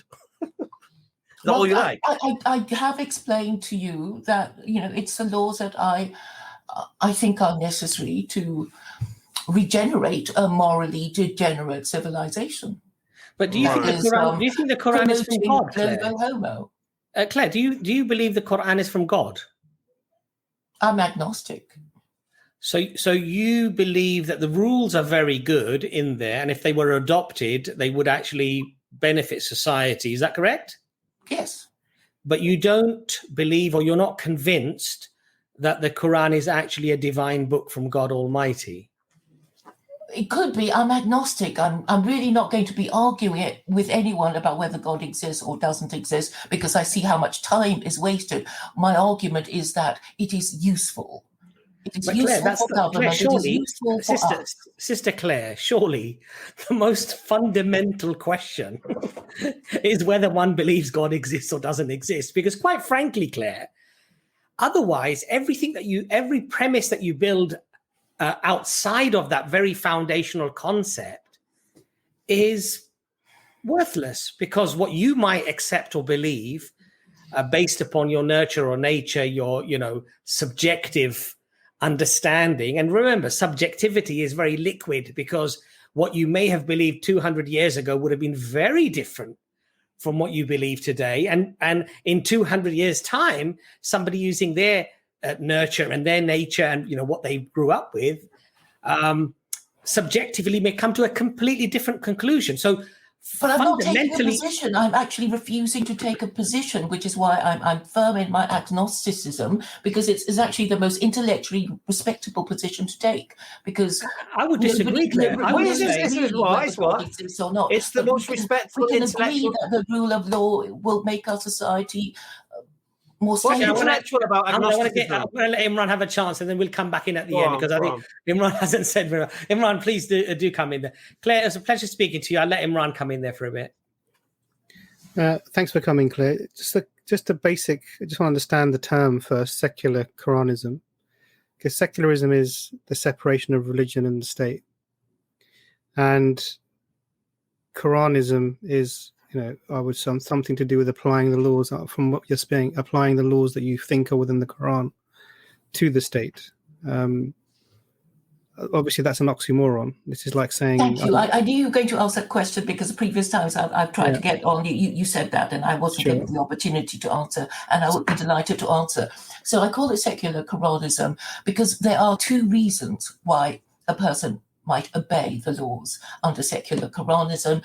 You would obey it if you believe in God and want to please God. And obviously you would be, a Muslim or believer in God. And the secular part would be to address the people who don't believe in God but would obey the laws anyway because they wish to avoid punishment. So, and we already live under this kind of situation, because there are many laws in existence that we disagree with, but which we do not break because we don't wish to be punished.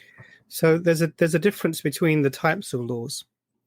So first of all, I still think it's the statement, the word secularism that you're using are oxymoronic.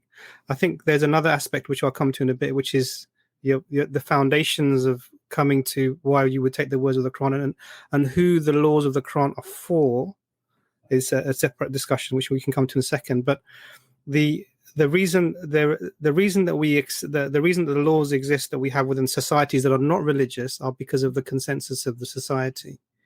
Now, if you were an agnostic and you didn't, hold a position, or you're an atheist and you didn't hold a position, and then somebody said this person has given us this book and you have to apply these laws, then you're essentially imposing something upon the society from an individual.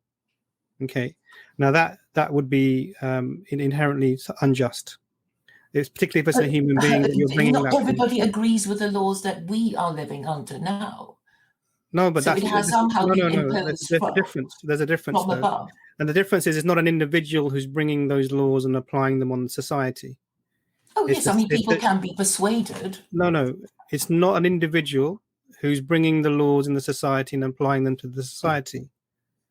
It's a general consensus within the society for those laws. And that's really, this is how the case to people to see. Yeah, you can try and convince the idea of absolutely. You can try and convince them. That's not the argument. It's not about that. It's about the fact that you're bringing one individual's ideas. This is how it would be perceived if you're an atheist, and you're imposing them, or you're trying to convince a society that this was what it would be. Now, this wouldn't be. You would be just taking that idea without having a good justification, apart from the fact that you like them and you think they may be useful. I mean, that's just really that I'd love to have that discussion. Because I'm basically saying that no society can survive without a moral system, and I don't think the moral system that currently exists is sustainable. Sure, we'll come to the moral system in a second. But what I'm saying to you is that this is what you'd be doing if you're just taking a text that you don't believe is divine in any way, or you're agnostic on that, and you feel that this is something that would be useful for society, and you're trying to go around, convince people and impose that on the people who may or may not disagree with it. In the West, you're going to have a difficult time doing that. There's a few foundational things that need to be present first. So the Quran without the creator would have no purpose. It would have no benefit for the individual or for the society, because it would be the words of an individual who is just making these from themselves. So the fundamentals, the reason for the Quran is the Quran literally is the recitation, the message from the Creator to human beings to connect you to Him. That's the primary function of the Quran. But people can agree with the 10 Commandments without necessarily believing in God. Just give me one second. So if you look at the number of verses in the Quran, maybe a couple of percent, 2 or 3% of the Quran is going to be legal rulings. The vast majority of the Quran, 90%, 97%, is going to be historical information or lessons or moral ethics that you're provided. The relationship with your Creator, to how you establish this, are nothing to do with the legalistic system. So the Quran itself is a book that gives you information on how to connect yourself with the Creator. Within it are a small portion of legalistic rulings. The vast majority of the rulings actually derive from other sources, particularly hadith. But the ones that are in there tend to be the hudud punishments, i.e. the ones that carry the gravest punishments. Now, without the rest of without the other things that are associated with it, I think you'd be in a difficult position to apply that. Now, the other point is, which is, I'll give you the points and you can respond to them. The other point is that the way that you would sorry, the point just left my head. So the other point is that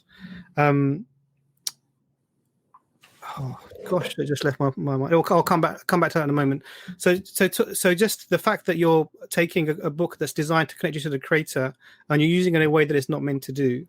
And the other point, this is the other point. The other point is that the rules within the Quran and other places within Islamic sources are for Muslims. They're not for non-Muslims. So non-Muslims living in Muslim lands, for example, when the Christians were living in Muslim lands, they could drink alcohol. They could eat pork and swine, for example. They could have their own court systems. The Jews could have their own legal systems, and they ran in parallel. So Islam has a concept of applying actual, multiculturalism, in that the individuals from different religions have their ability to apply their legal systems. And within their own areas, for example, you could have alcohol, you could have, keep your own pigs, etc. And we had this even in places like Palestine and other places. We saw this happening. So Islam, it does not say even if you take over, say if you have a region let's take India for example. The Muslims ruled India for 800 years. Were the people forced to convert? They weren't forced to convert. I agree with you. Were the people told to? Was the laws imposed upon them, or they were told to follow Sharia law? No, they weren't. They were allowed to have their own legal systems. Now, this is the general principle within Islam. So we don't have this concept of the Sharia is applied to all the people, irrespective of your beliefs. The Sharia is for Muslims. It's for Muslims, and we submit ourselves to that. And the Sharia is only for the public sphere, not the personal sphere. So I think that there's an inherent contradiction in the name, secular Quranism. Secularism is no religion and state mixing, and secular Quranism is trying to put a religious text into the state in terms of laws. If you're an atheist or an agnostic, then the Quran has no intrinsic value other than a person's individual choice to make these rules and put them in a book.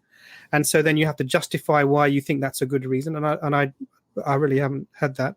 Second thing is the Quran is an application, as if there's laws within it, whatever they are, they're for Muslims and not for non-Muslims. So what are your thoughts on that, Claire? Well, as far as I understand it, the Torah is for Jews and the Quran is for Gentiles. I was surprised that you were saying that you're saying the Quran is only for Muslims, because I thought it was a proselytizing religion. But obviously, so just to clarify that, just to clarify that, because you're misrepresenting the point. The rules within the Quran are for Muslims to follow. So fasting is not going to do you any benefit if you're a Jew or a Christian in today's day and age, or an atheist, apart from maybe the weight loss. It's not going to give you any other benefit from that. So the rules within Islam are for Muslims. Now, I'm not talking about the Quran is for Muslims. That's a bit of a straw man of what I'm saying. The Quran is for Ya ayyuhan nas, for all of mankind. Why? Because it's the message that connects you to the Creator. We're going back to that thing. But you're talking about the legal system, and I'm saying that the legal system is for Muslims. But you already said that the legal system accommodated Christians in the Ottoman Empire and Jews and non-Muslim people, and Islam is an imperial religion that envisages non-Muslim governing non-Muslims in it. Sorry. So again, I just want to clarify, because again, the point you're making is not the one I made. So Islam allows parallel legal systems within its overarching legal structure, and those parallel legal systems are the rules and the laws of the Christians in their own faith, and the rules of the laws of the Jews in their own faith. So it's not Islamic law imposed upon them. It's allowing them to run their legal systems. So in Muslim countries, there were Jewish courts, there were Christian courts, and there were Muslim courts. And if you were of any particular religion, you could go to them. And actually, you can choose, and many people actually chose to go to the Muslim courts because they would get actually a better deal and a judgment than they would in maybe the courts of their religion. But it allows the other parallel court systems to run. So there isn't a concept that the accommodation is an imposition of Islam, or they have to follow Islamic law. The accommodation is that they can have their own legal system within the Islamic legal framework.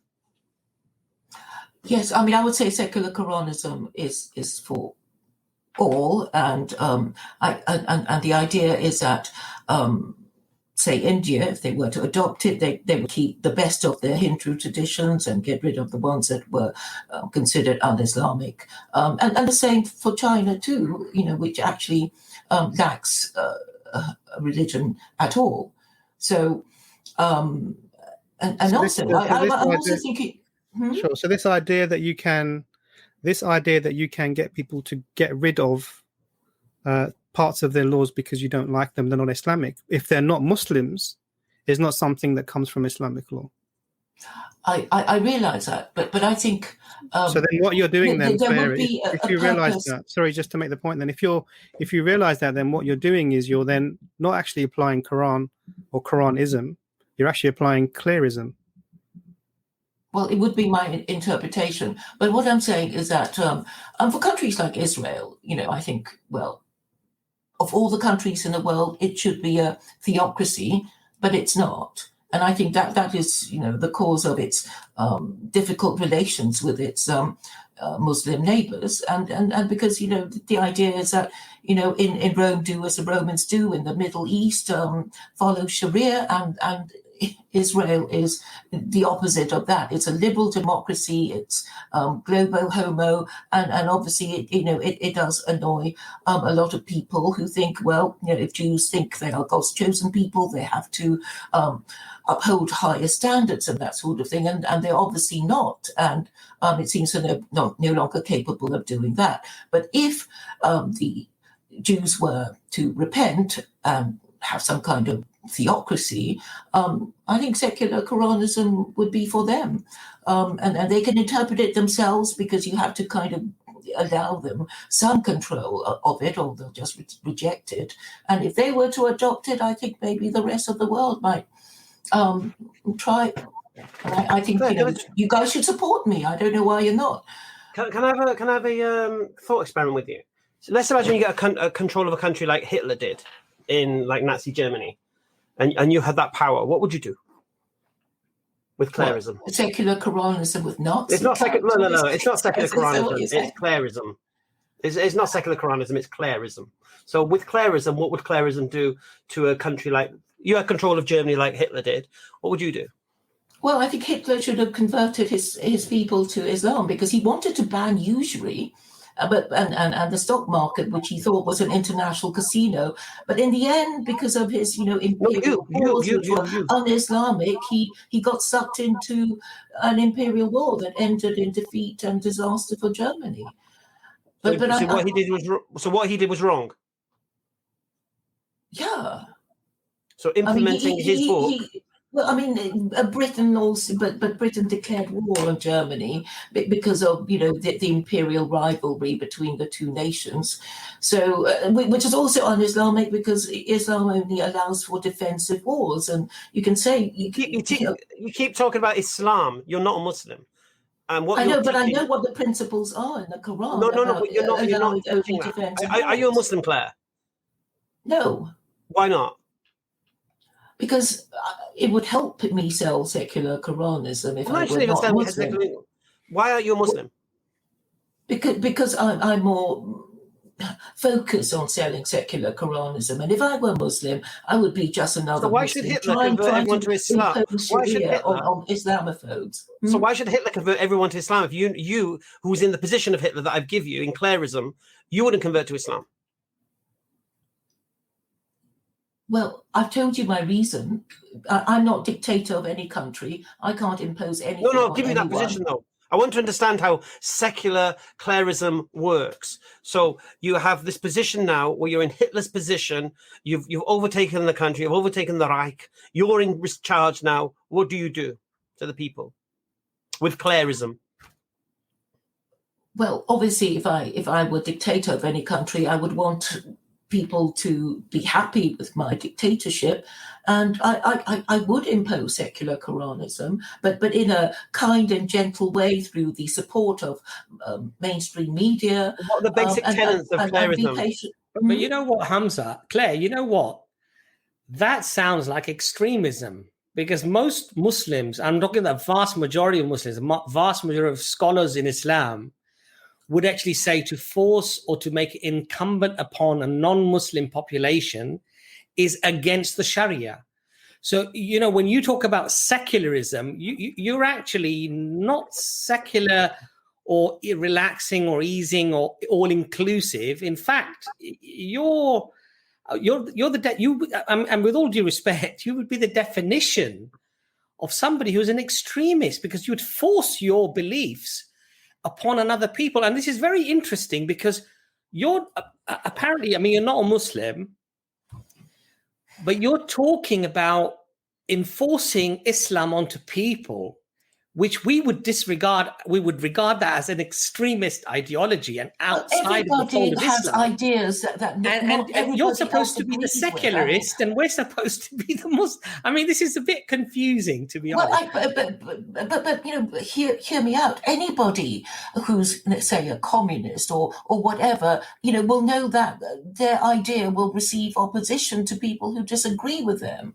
Right? I mean, it's just, you know, you could be conservative and Labour, and you would be fighting to get the law that you want passed. So no, but Claire, just because you feel something is good, is that a reason to force an entire nation? I'm not in a position to force anyone. I can only persuade people. But if you have the power, well, basically, what you're going to do is brainwash them, then, aren't you?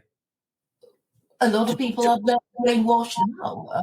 Okay, so, Claire, before we let you go, and I'll let the other guys come in there if they want to, but Claire, I would say to you, sister, with all you know, respect and love out of humanity, that, you know, you said the concept of whether there is a God or there isn't a God is actually not something you think about or you don't think is important. I accept there is a hypothetical supreme authority.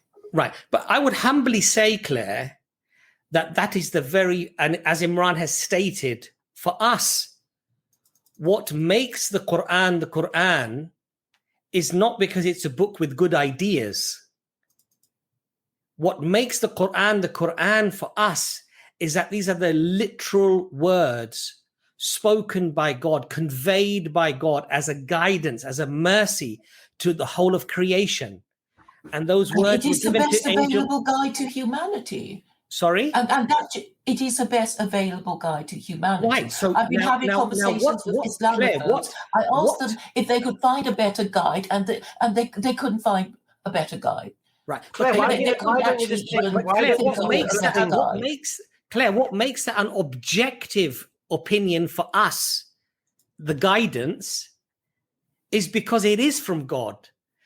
Because if it wasn't from God, then it's not. It can't be objective. It's just subjective, down to somebody else's, as Imran said, somebody else's views, which could be flawed, as could your views or my views be flawed. But what solidifies the deal, what strengthens the deal for us, and therefore means that it's objective, is because it comes from the Creator. Isn't it good enough that it's the best available guide to humanity? No, but I'm really surprised that you're rejecting Claire, this idea.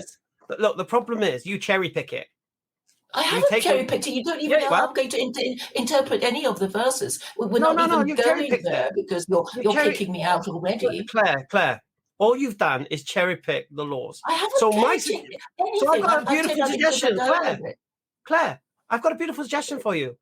Just take all the laws out of the Quran. Make your own little book. No, I was hoping I could be discussing the Jefferson Bible with you, but you're kicking me out already. Claire, no Muslim, kicking you out. No Muslim, giving everyone a fair time with this rhetoric. So the idea you think using the word secular Quranism is going to make Muslims and sit up and take notice, you're deluded. Yeah. So my advice to you, a few people think it's a good idea. A few Muslims think it's a good idea. I think you'll find they don't know. Whoever you had just because you've decided it's too radical for you? No, because everyone will. All you've done is taken some laws, so I don't understand why you know. I haven't taken. I've said I take the whole book. I didn't say, "Oh, I'm going to redact this verse and I'm going to ignore the other." Do you pray? Do you pray? I think everybody prays if they earnestly wish. Do you pray to God? Do you pray to God? Do you pray Salah? Well, I mean, if you're going to pray, you might as well pray to God. Right, the answer is no. Right. Do you No. I told you about the hypothetical supreme authority, which we may or may not believe. Do you pray to God? I think a lot of people hope that God exists. Do you pray to God? Sometimes they pray to them in the hope that he exists. Claire, do you pray to God? I do appeal in my mind to a hypothetical supreme authority, yes. That's a no. Okay. Yeah, that's a no. Because you already said you don't believe in God. Whatever you're going to interpret it. But well, Claire, you said you don't believe in God. How can you pray to God if you don't believe in God? No, I said I'm agnostic. But you which means you don't believe in God. Me atheist. Which means you don't believe in God. No, an agnostic is somebody who refuses to argue with you about it. Because it's pointless. No, an agnostic is someone who doesn't believe in God. An atheist is someone who denies the existence of God. The existence of God or the non-existence of God cannot be conclusively proven to, so then why would a person that might not exist? The other view. Oh, so just I understand your position then. You pray to something that might not exist. Is that what you're saying? This is how I look at it. If God exists, and if we do what he says, apparently in his books, in his laws, he might be disposed to help us if we have been good. Do you pray to something that might not exist? I think a lot of people do. They pray. They pray to providence. You. I'm not talking about other people. I'm talking about you. Unknown. Whatever it is. I mean, like Claire.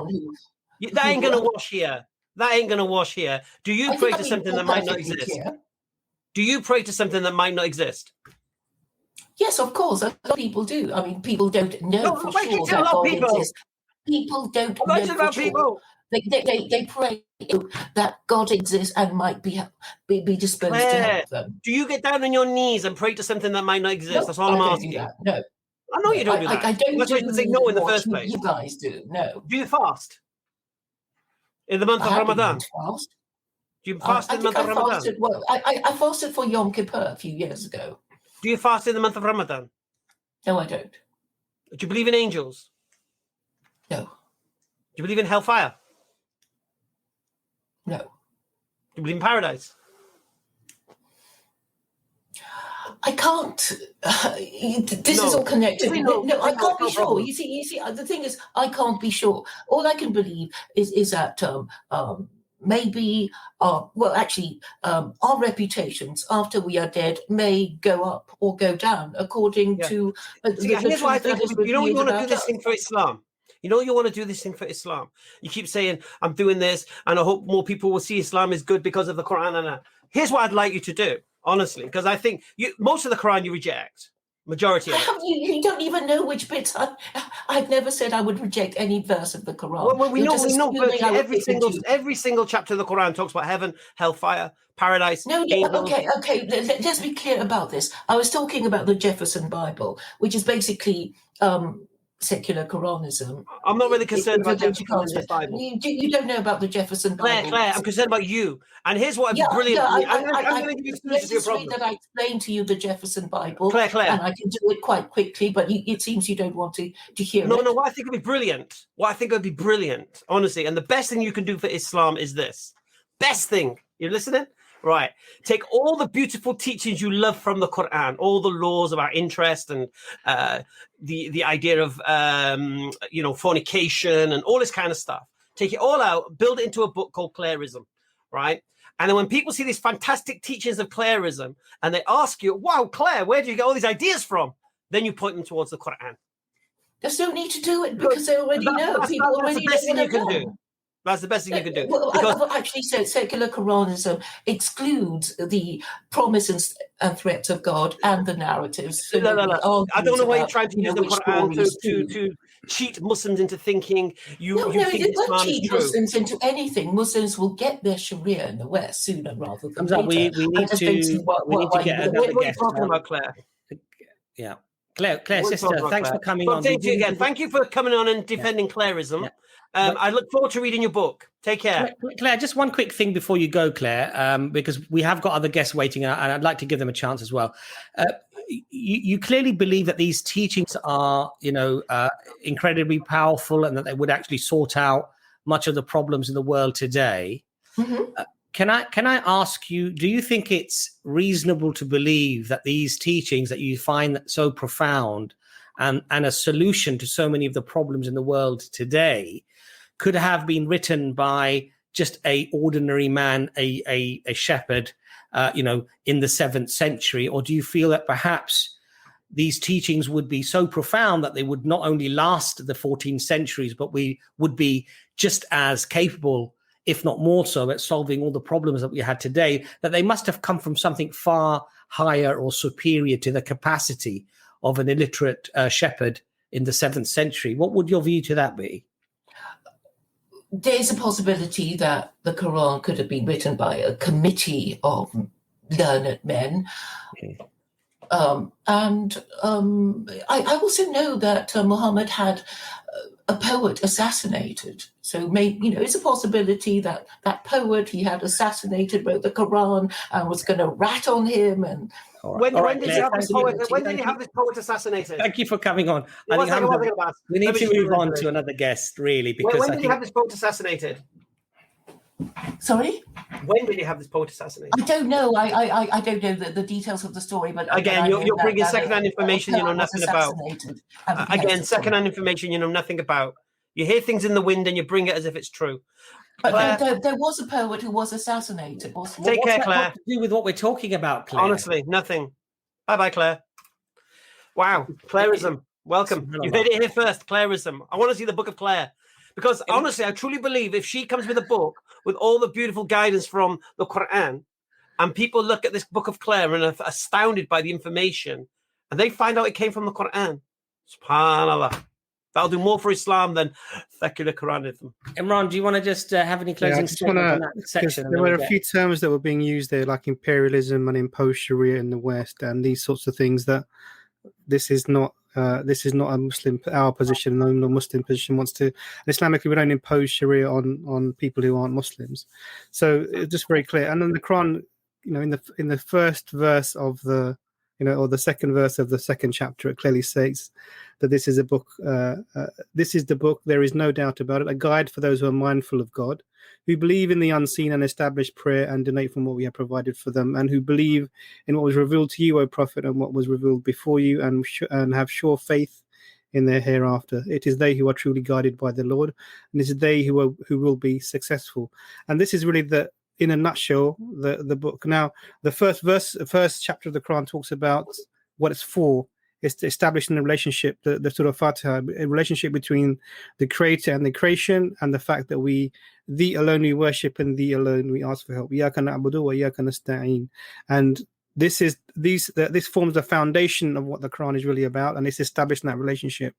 If it's not from the divine, and this isn't that, then why would why the same way you wouldn't follow Harry Potter, you would not follow this text as well, because it has no reasons for following it.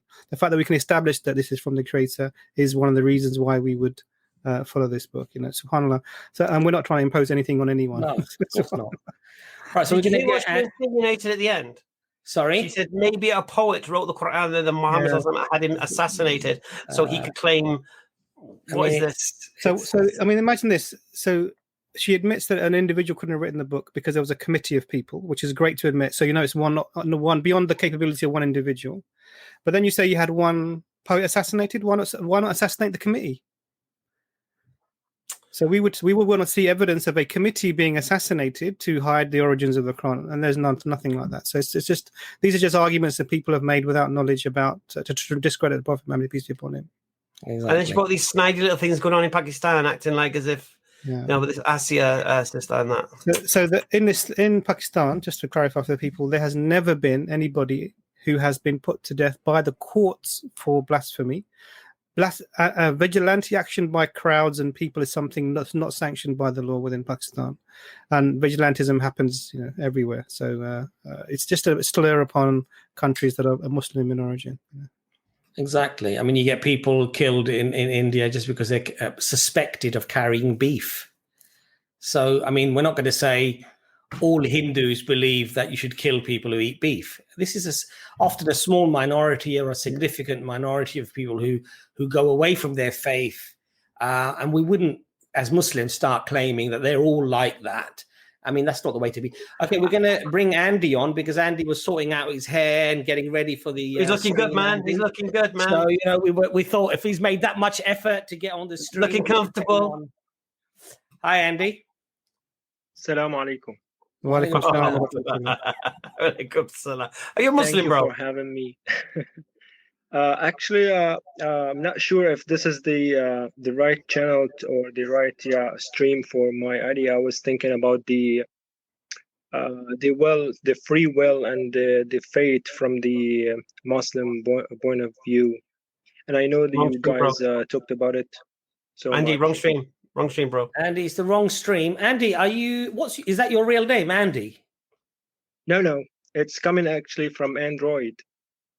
Android. Well, Android is your real name. So my name is Abdul Hamid. Abdul Hamid, okay. Yeah. You've got such a beautiful name. How did you get from Abdul Hamid to Android? I don't know. It's Andrew. and then you shorted it to Andy. Yeah, Andy short. Okay, so brother, this is the wrong stream because on this stream, people predominantly... You like Star Wars? You like Star Wars, don't you? We've actually said predominantly non-Muslims come on the stream and they explain to us what they believe, why they believe it, and we then challenge their beliefs, and that's the sort of format of this stream. So it's predominantly for non-Muslims, and it's that sort of format. So please do excuse us and do come on one of the other streams. Maybe we can talk about these things, inshallah. Thank you. Assalamu young man. Just a quick one for J. Abdul. Claire Court was not a Christian. She's not a Christian. Don't act like as if this is the first time. She's been going for years. I debated her years ago on Facebook on this issue because I thought she was a Muslim at first. Then I realized these kind of strange ideas. And that's why I brought up Hitler, because she's got some strange ideas there as well. Yeah. Okay, Brother Umar, I presume you are Muslim as well, right? Hey. He said, hey, as if like, no, I'm not Muslim. Are you Muslim, Brother Umar? Yeah, I am Muslim. Brother, this stream is predominantly for non-Muslims, and it's about challenging their beliefs. It's for non-Muslims. There's no predominant about it. It's only for non-Muslims. It is for non-Muslims. So, brother, if you don't mind, you can come on to one of the other streams that we do have regularly. But I would just like to make one point. If no point. Assalamu alaikum. That's okay. Oh, not okay. Oscar. Hello. Hello. Oscar. Yeah, hi there, Abbas, Hamza, and Imran. How are you? Yeah, we're fine, thank you. Good. So I wanted to discuss one topic today, just to see, obviously, your opinion on it. So my belief is I've recently experienced the toad. I'm not too sure if you know about the toad. I presume it's not the frog, right? Well, no, it actually is the frog. It's the venom of the frog. Okay. It's the what? It's the venom of the frog. Okay. Is it like a drug? Basically, I'm sure the doctor will know. It's basically psychedelics like DMT. Yeah. And it gives people sort of out-of-body experiences. Yeah. So you come on here taking drugs, now what?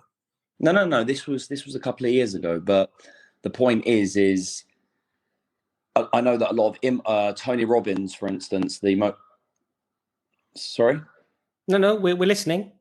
Oh, yeah. Tony Robbins, for instance, has been recently given it to some imams. He's been given it to like a lot of different spiritual leaders, and basically it brings you closer. It basically shows you a different dimension. And I wanted to know, in your beliefs, whether this is, is it forbidden? How do you guys see it? All right, Oscar, do you understand what this stream is all about? Well, not really, because I was listening to Claire for the last hour and she confused me. So, all right. So, well, you could see actually that's wrong, because this stream is all about people and their beliefs and what they believe. It's not what we believe. Okay. But Todd, very quickly, just to answer your question, because we don't want to be rude, but any type of recreational drug, intoxicant that alters your ability to see right from wrong, for example, that alters your mind, that makes you do things that you would not normally do. I think, Imran, I'm quite correct in saying that would be haram, that would be forbidden. Yeah, we don't really want to give fatwas, but you don't. But yeah, you wouldn't take an intoxicant. The other problem is that, you know, when you're taking things that affect your perception, how are you going to interpret that perception and say it takes you closer to anything? It's whatever feelings you have, whatever you have done, you've got no idea what they mean. They're just essentially you're hallucinating, and people can hallucinate with and without drugs. And there's some ways of enhancing the hallucination state. You know, people have used ayahuasca. The shamans have been doing things like this for years, where they smoke substances, or they put themselves in little teepees and they allow the smoke to permeate the room, and they go through these states where they're having now the assumption within that is this is somehow a spiritual journey, or this is somehow connecting me with something else. And it's you know, interesting hypothesis, but you know, you're left with that, you know, maybe you're just high, you know, how can you validate? Because really for you, that's an individual, personal, first person experience.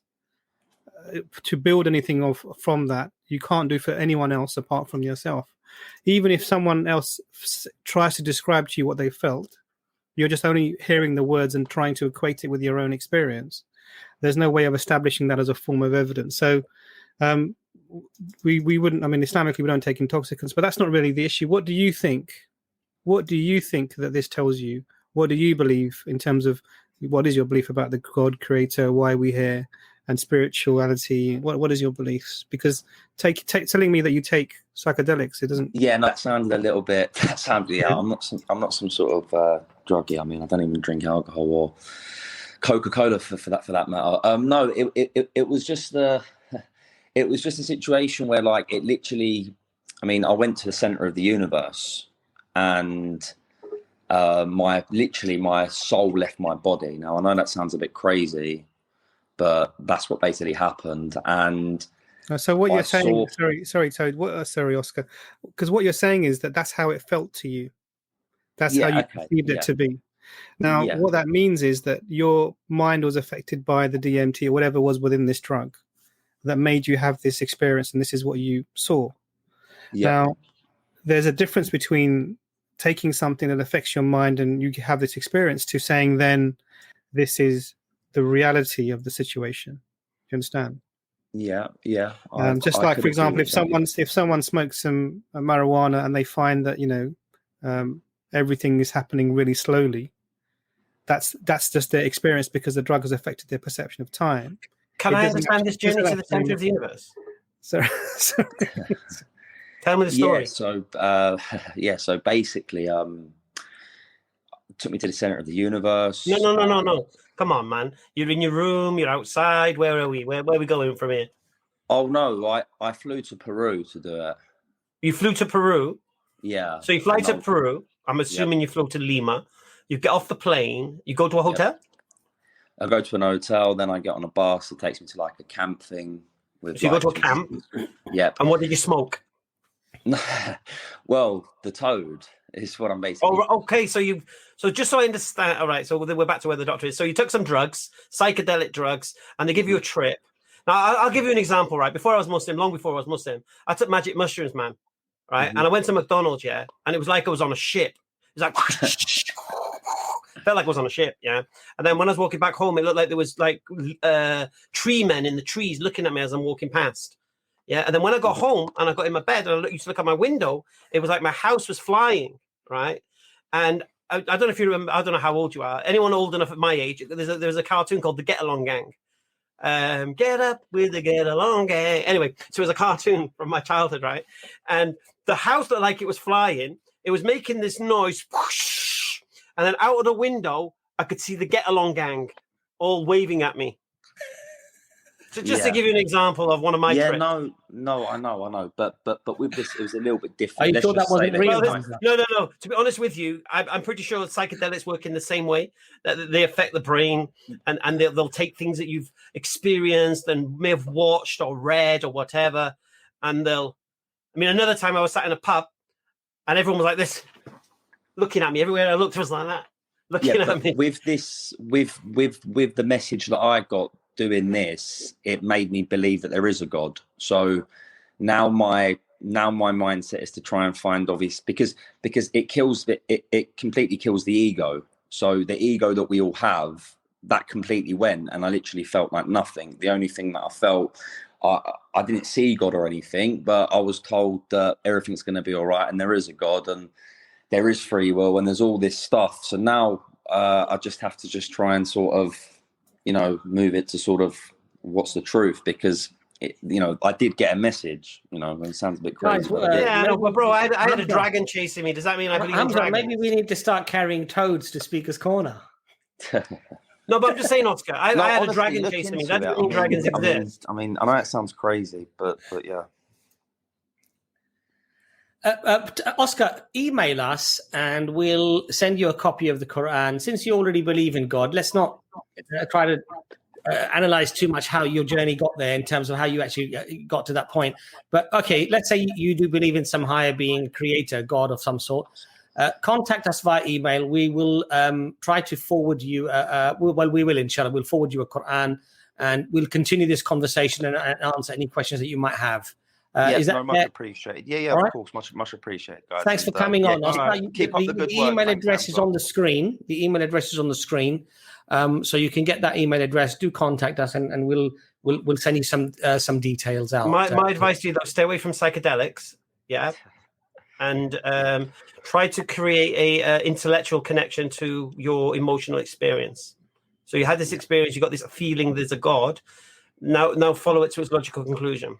And once you have that position, so just what last question? Do you see the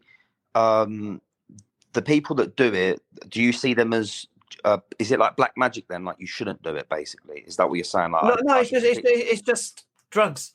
It'll change your perceptions and such. Look, let me make you understand one thing. We believe you were born a Muslim, yeah, and at some point in your life, your fitrah was covered up by whatever happens in your life. And something awakens that fitrah. Something could be clouded that fitrah. Maybe your psychedelic experience did that. I don't know. Now the next question is, what do you think God is? Because in my experience, when I speak to druggies, their idea of God is not a omnipotent creator who has a relationship with us and guides us and teaches us. It's a kind of stardust kind of flex. So that's the next stage. What is your perception of this creator, and how would you know? So if you've got this feeling that, this universe had an originator and everything didn't happen by random chance, then subhanAllah, then you can take it to the next stage. Okay.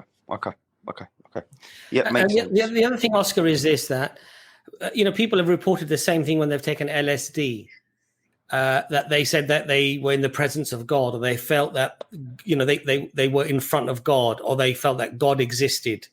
Now, I'm not saying that feeling can't necessarily happen, but it's not, in Islam, the end does not justify the means. So you can't do something that would be regarded as wrong or incorrect to try to get a good outcome out of, even though there might be a good outcome as a consequence. So, for example, let's say you robbed a lot of very, very rich people and you gave it to a lot of poor people. A lot of people would probably say, well, that's a good thing because the rich people are not going to miss it and the poor people are going to have a much better life as a consequence. It looks like you're doing more good than bad, so it's a good thing. But in Islam, you can't do that because you can't do something to, the end, as I say, does not justify the means. You can't do something in the incorrect way. You can't sell cocaine and then give lots of money to charity and expect to have lots of reward. It doesn't work like that. So there is a genuine way of reaching God, which we believe that every person has an innate predisposition to believe in a creator. Now, what might happen, and I'm not trying to analyze this, but what might happen is when you take these type of psychedelic things, it detaches you from materialism and everything that you know. And maybe it does engage you to some place where there is this connection to the creator. Maybe we can't say because clearly you took that drug and you felt afterwards that there is a God. God exists, right? But what I would say to you is the purest way, the best way to discover God is look at what God has said to you. Discover whether there is a communication from God, and that level of ecstasy, that level of exhilaration, you will not find in any drug. There was a neuroscientist that came and gave a lecture at Regent's Park Mosque, I remember, and she was explaining how nuns, when they were in deep meditation, i.e. connected to the creator, the same lobes in the brain lit up to those that were taking magic mushrooms, right? So, I mean, I don't know how that works, but it clearly, meditation and connection to the creator, connection to the Almighty, will have a feeling of exhilaration and connection that certainly you will not get from any drug. So please do contact us. We will send you out a Quran and we'll continue this conversation with you, Oscar. No, I appreciate that, because it could be the devil that's obviously, on the same token, it could be the devil that's tricking me, right? Like, it might not be, I don't know. And that's why you need the pure guidance from the creator himself that manifests, his creation manifests his existence through the text, to the words that he has relayed to us. So we will be quite happy to send those out to you. Well, just a quick one, sorry. Okay. Oscar, you said you did this 2 years ago. Yep. So what have you done in the last 2 years? Well, it's not, I've been working really, but I mean, like, what do you mean in the sense of like, what do I believe in, or like what knowledge? Yeah. What have you been doing with it? So you've gone to the center of the earth. Yeah. You've come to the conclusion God exists. Yep. And you've come back. Well, and then what?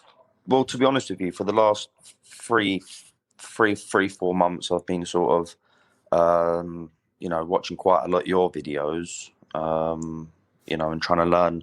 I've been watching a guy called Hamza Yusuf as well. He's another guy on YouTube. I've just been watching some Christian people, and I'm just watching a few different things and just trying to see what made sense to me when I went there. I know it sounds a bit crazy, but obviously, I need to start actually reading. Yeah, but you're not going to be able to take a psychedelic trip as a kind of standard of evidence as such. It may have awakened something. It may give you the concept that a creator exists, but that trip is not going to be. I would forget trying to remember what happened at the center of the earth. I'd forget all that. I mean, I would come to the reality now that if you believe there's a creator, okay, who is that creator? Has he sent guidance to me? Who's claimed to be messengers of the creator? Test those messengers. So the easiest thing for you to do now is to look at the claims of Muhammad, peace and blessing upon him, who claims to be a messenger of the one you may have saw. Yeah, and that's exactly what I'm going to do, because if I look at a lot of celebrities, for instance, I mean, Muhammad Ali's my idol, and I look at what he believed in, and he believed in Islam. So for me, somebody at such a high level like that to believe in something like Islam, he couldn't have been stupid, right? He's not just going to believe. So I'm just working it all out in my own head, and hopefully we've got a lot of resources. Also, there's really good articles and books that are absolutely free of charge on aira.org. And there's also free podcasts on the Divine Reality. We can go to YouTube and put in Divine Reality, Hamza Zorsis, and it's a free podcast that is uploaded on YouTube. I think it's a fascinating book, fascinating podcast. And I would urge you to listen to those things and keep in touch, Oscar, because don't let your journey stagnate. Develop your journey, and inshallah ta'ala will guide you to the truth. Yep, I really appreciate, guys. And all right, Oscar, thanks for coming on. Just before you go, Oscar, I know you cited Muhammad Ali as your hero and such. Yep. But I want to bring you more closer to home. Look at myself. Look at Yusuf Ponders. Look at Jake, the Muslim metaphysician. Look at Asadullah. Look at Ben Ikra. Look at Jordan Miles. Jordan M. look at all these guys and just think, are we stupid? Are we ignorant? Are we fools? Why are we Muslims? I had a beautiful conversation in the park on Sunday with a guy called Big Ben, big guy from, I think, New Zealand, I think it is. And this was his question. Why am I Muslim? Because he can work it out. Yeah. So I know that, like you said, Muhammad Ali is your kind of idol and that. But just look at today, Western educated people who, like I said, I've done trips, I've done that. I've worked in Faliraki and all this kind of stuff. Why are we Muslims? Why are we restricting ourselves? Why following the Quran strictly and following the guidance from the Prophet Muhammad? Why are we doing this to ourselves? Are we fools? Of course. Are we stupid? Yeah. There must be something to it. Just think about it, inshallah. Yeah, I can see the energy and I can feel the energy anyway. So, I mean, it's just that when I go onto Christian videos, I don't take this the wrong way, but like when I go onto like Christian videos who do the same thing, like when I read the comments underneath it, or like it's almost like that's their reality. This is like this reality, and it just confuses me of like, you know, what's real? Like, I know it sounds a bit mad. Have you seen our historicity streams? No. So if you go to our historicity streams in the playlist, we take apart the why Christians believe what they believe, the New Testament, and we invite Christians to come on to challenge what we're saying. So if you've got a problem with is Christianity true, is Islam true, just watch. Okay. Right, Oscar, thanks for coming on. Thanks, guys. Bye. You have a good night. Bye-bye. I think we've had Rak on waiting for a long time. We're going to get Rak on. Imran, did you just want to quickly add anything there? Or yeah, I just want to say that actually in the West, if you've grown up in the West, probably most people have gone through the journey of not being practicing and then coming to being practicing. So I know the Hamza listed all reverts there, but actually even someone like myself wasn't practicing until much later in life. Similar with Abbas, and you see a lot of Muslims who go through this. And really the key, the important thing to realize is that none of us are here because we believe blindly or just because we were born into the religion. We've come to a conclusion based upon some sort of evidence and some sort of thinking process that's rational, that makes us believe that this is, compared to any other system, whether that's atheism, agnosticism, or other theistic system, Islam is the truth. And so it's really important to just look around and see why. Now, definitely you'll have more in common with people who come from your same ethnic background, and that might be something that will lead you into it. But everyone probably has been on this journey in who's grown up in the West and been educated in the West. Yeah. So it's important to sort of just check to see why would you think someone like me would be, science background, been in university for over 10 years studying different things. Why would I, with all of that knowledge, want to be someone who follows religion? There's got to be reasons for that. Same with Brother Abbas.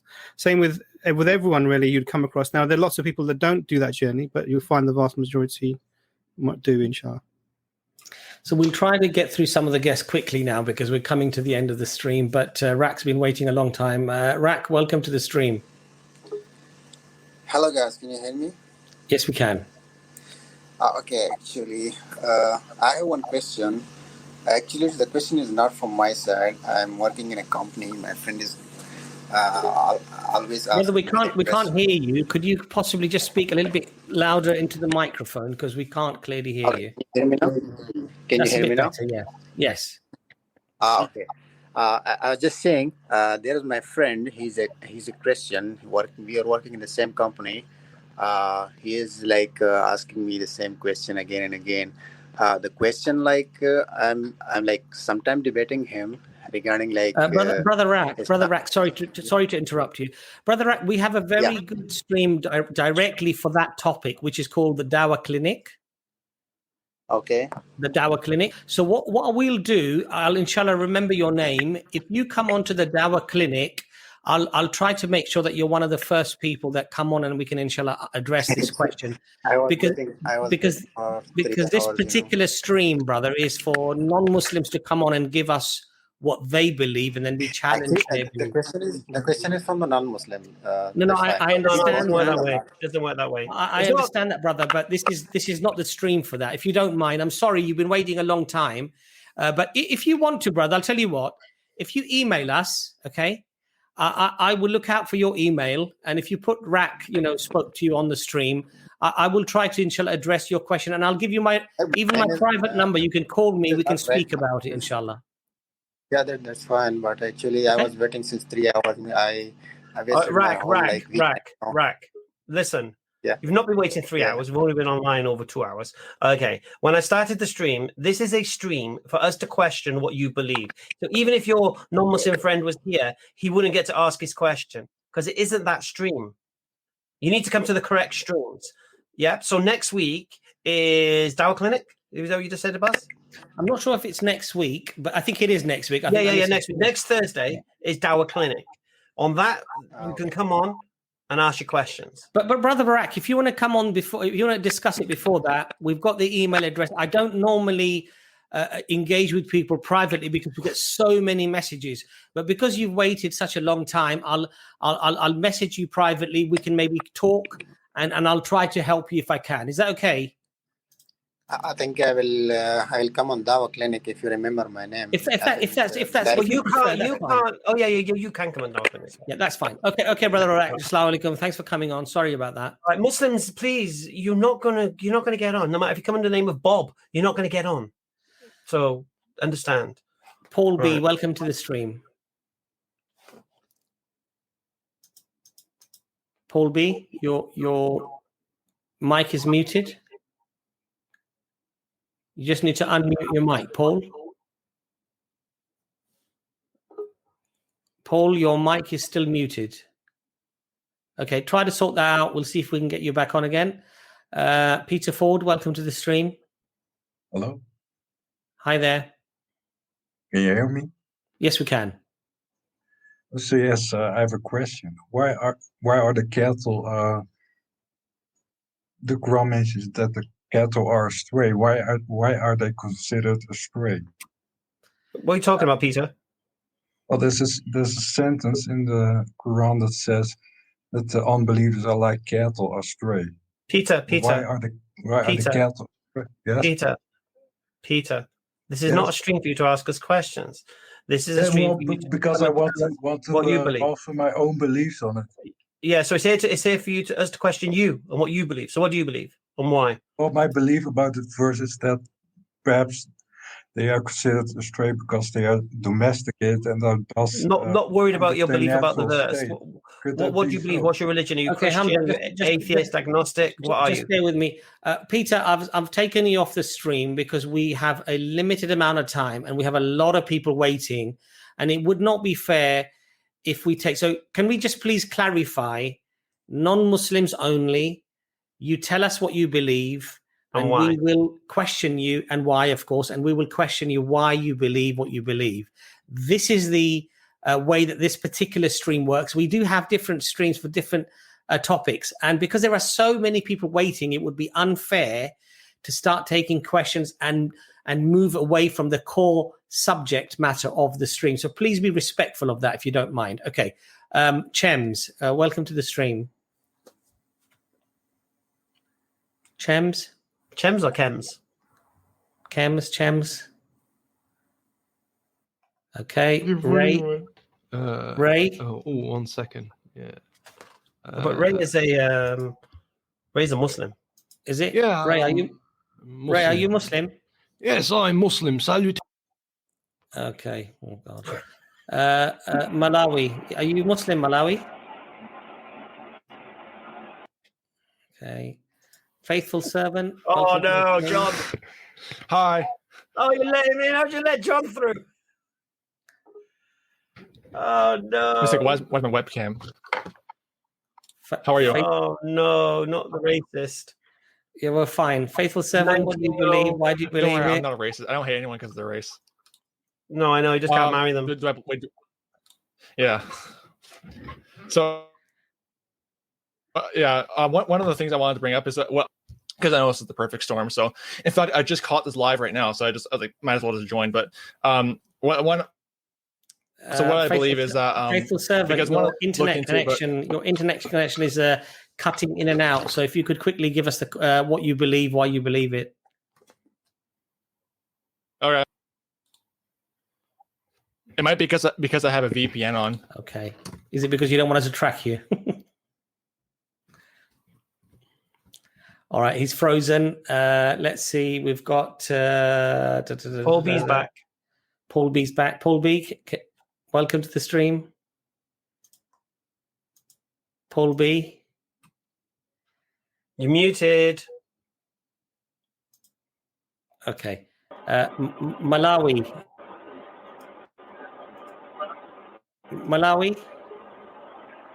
Hello. Yes, yeah, sir. hi there, Malawi. Yeah, hi there, Malawi. Oh, no. Yeah, I'm from Kashmir. You're from Kashmir. Okay. Are you Muslim, brother? Come on, man. He's Muslim.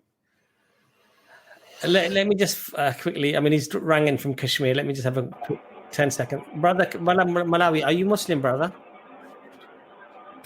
Yeah, I'm Muslim. I just want to talk with you. I'm from Kashmir, India. Okay. Brother Malawi, what it is that... Walaikum assalam. Brother Malawi, this is for non-Muslims, this stream. So if you don't mind, and your internet connection is really bad, I don't know. Actually... Okay. If you could message, a private message, Brother Malawi, just explain, because I don't think I'm going to be able to do that, to be honest. Let me just address Peter Ford here. Peter Ford is the Dutch guy who's been on, I think he's been on here, or Hamza's done, one of the two. Just so you understand, Peter, this is not a forum for you to ask us questions, but on Thursday, you're welcome to come and ask your question. All right? So you're not here to ask a question. This is not what this stream is about. So just learn your streams. When you see perfect storm, it means you're going to get grilled on what you believe. It's nothing to do with what we believe. So we're not going to try to explain verses of the Quran to you. That's it. All right? Let's do. Okay, we'll try Chems once more. Chems, you are muted. You need to unmute your mic. Okay. Faithful servant, is your internet connection better? Is your internet connection better? I don't know. For some reason, the StreamYard is bad, but the stream on YouTube, the YouTube tab is. I don't know why. Not a problem. Just tell us what you believe, why you believe it, and we'll address it quickly. But we're probably going to end the stream with you. You'll be the last guest, faithful servant. Okay. So what I believe is that on the concept of sin nature, I believe that the Old Testament prophet did do some sins, and I understand that Islam doesn't say that. So I just wanted to say that that my belief is that Old Testament prophets were good sinners in the sense that they had a sin nature. Okay, that's what you believe. So you believe that prophets of God who were guided by God, who were inspired by God, who were taught by God, who were purified by God, who were supposed to be the guidance for humanity at that time, had a sinful nature and they committed sins. Is that right? Let's be honest about Abbas. I don't see the issue with having a sinful nature. We've all been created with that. Well, yeah, but basically that because I know that Islam says that, like, correct me if I'm wrong, just that Islam says the prophets were sinless. So I mean, I could be wrong about that. But here's the problem. You see, here's your problem. What is sin?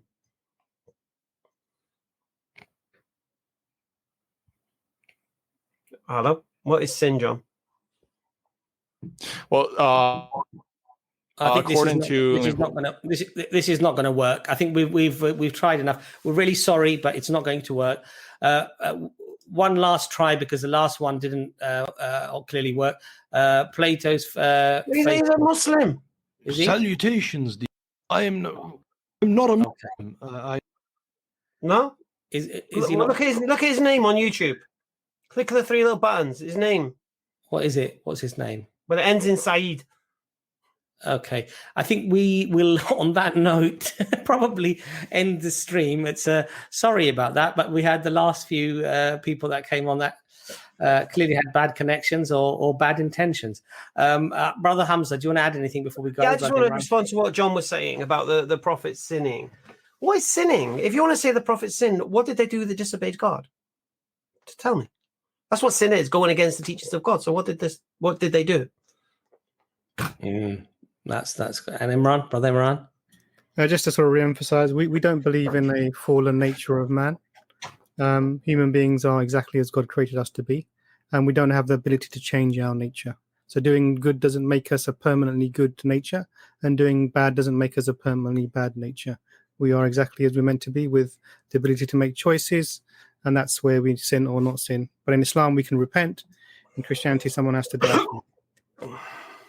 Yeah, and you know, our concept of the prophets in Islam is that, you know, they might make a mistake, but we don't regard it as a sin. And certainly anything that would be like we see in the Old Testament of crimes of incest by prophets. I mean, this is something that even a person who doesn't believe in God would detest. And generally, for the vast majority of people, would find the very thought of that sickening, and they would not do that. And then to attribute that to a prophet of God, subhanallah, is completely alien to our teachings and concepts of the prophets of Allah subhanahu wa ta'ala, because we regard them as the best of guides, the best of examples. I mean, subhanallah, in the Quran, Moses, peace be upon him, by name is mentioned more than any other prophet, by actual name. Prophet Abraham is mentioned, Ibrahim alayhi salam, but they are mentioned with honor, and they're mentioned as the best of examples. Khalilullah, the friend of Allah subhanahu wa ta'ala, is Ibrahim alayhi salam, as we would say the Prophet sallallahu alayhi wasallam is as well. So this notion that they could do lewd and crude and vulgar acts, being created for the very purpose of guiding humanity, I mean, it defies even logic or reason, or even going against one's own intuitive understanding of what qualities these people would possess. They would possess the best of qualities, because how can they be an example otherwise? So I think that would be our concept of the prophets. So Jazakallah khair, thank you very much for joining us. Mashallah, I think at one point nearly hit 2,000 people watching us live. Mashallah, we're very grateful, very humbled. But inshallah, treat these streams, especially if you're a non-Muslim, not just as a form of entertainment or just a form of interest, but begin your journey and start searching and asking those questions. And read John's comment. Yeah, read John's comment on what sin is: interracial marriage and polygamy. Yeah, I mean, really, even to address that would be... so Solomon having more than one wife, apparently is polygamy, which was a sin, and marrying somebody who wasn't of his race, which I'm sure is John's projection. Subhanallah. This is the mindset we're dealing with. Yeah, I mean, really, I mean, we can't even deal with that. Okay, any closing statements, inshallah, before we go, brothers?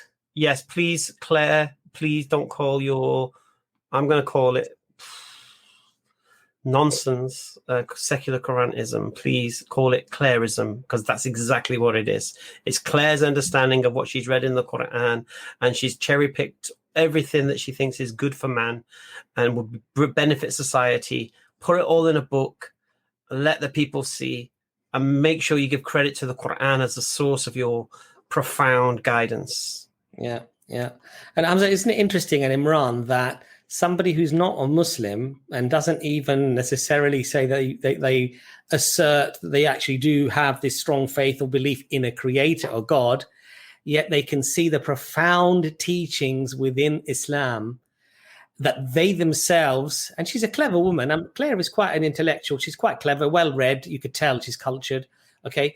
But she can recognize that this would solve the problems in society today. And subhanAllah, this should be a reason. This should be a reason for people to look into Islam. How can it be that a man in a desert in the 7th century, even if Claire says a group of people, how comes a group of people before or a group of people afterwards could not have come up with something better? And how is it preserved? The very fact that the teachings stand the test of time, subhanAllah, should be a reason and an indication that this is something very special. This is something beyond human capacity or human capability. With that, we just wish you all a lovely evening. Jazakallah khair for joining us. Can someone say something to this Kashmiri in maybe his language? That I asked Anis to just give the brother a message and explain to him that this is not the... So I think maybe say it in Urdu or something, because I don't think he understands the concept. Because I will try, but his connection in itself is so bad that I think we will struggle to even communicate, and that's one of the problems. So, yeah, I feel like we're being rude to him. I think he thinks we're being rude to him because he keeps coming in and out, in and out. Anyway. If he comes back again, I'll have one more try, but I just think his connection is really bad, and it was very difficult. One more advice: don't go licking toads. Yeah, because it'll lead just nowhere good. Probably good advice. Was that toads or toes? What did he say? Toads. He went to Peru to lick a toad, and then went to the center of the universe and discovered God. And I wouldn't advise that for anybody. And on that bombshell, we'll say, everyone, Assalamu alaikum wa rahmatullahi wa barakatuh. Where's the lion? Assalamu alaikum.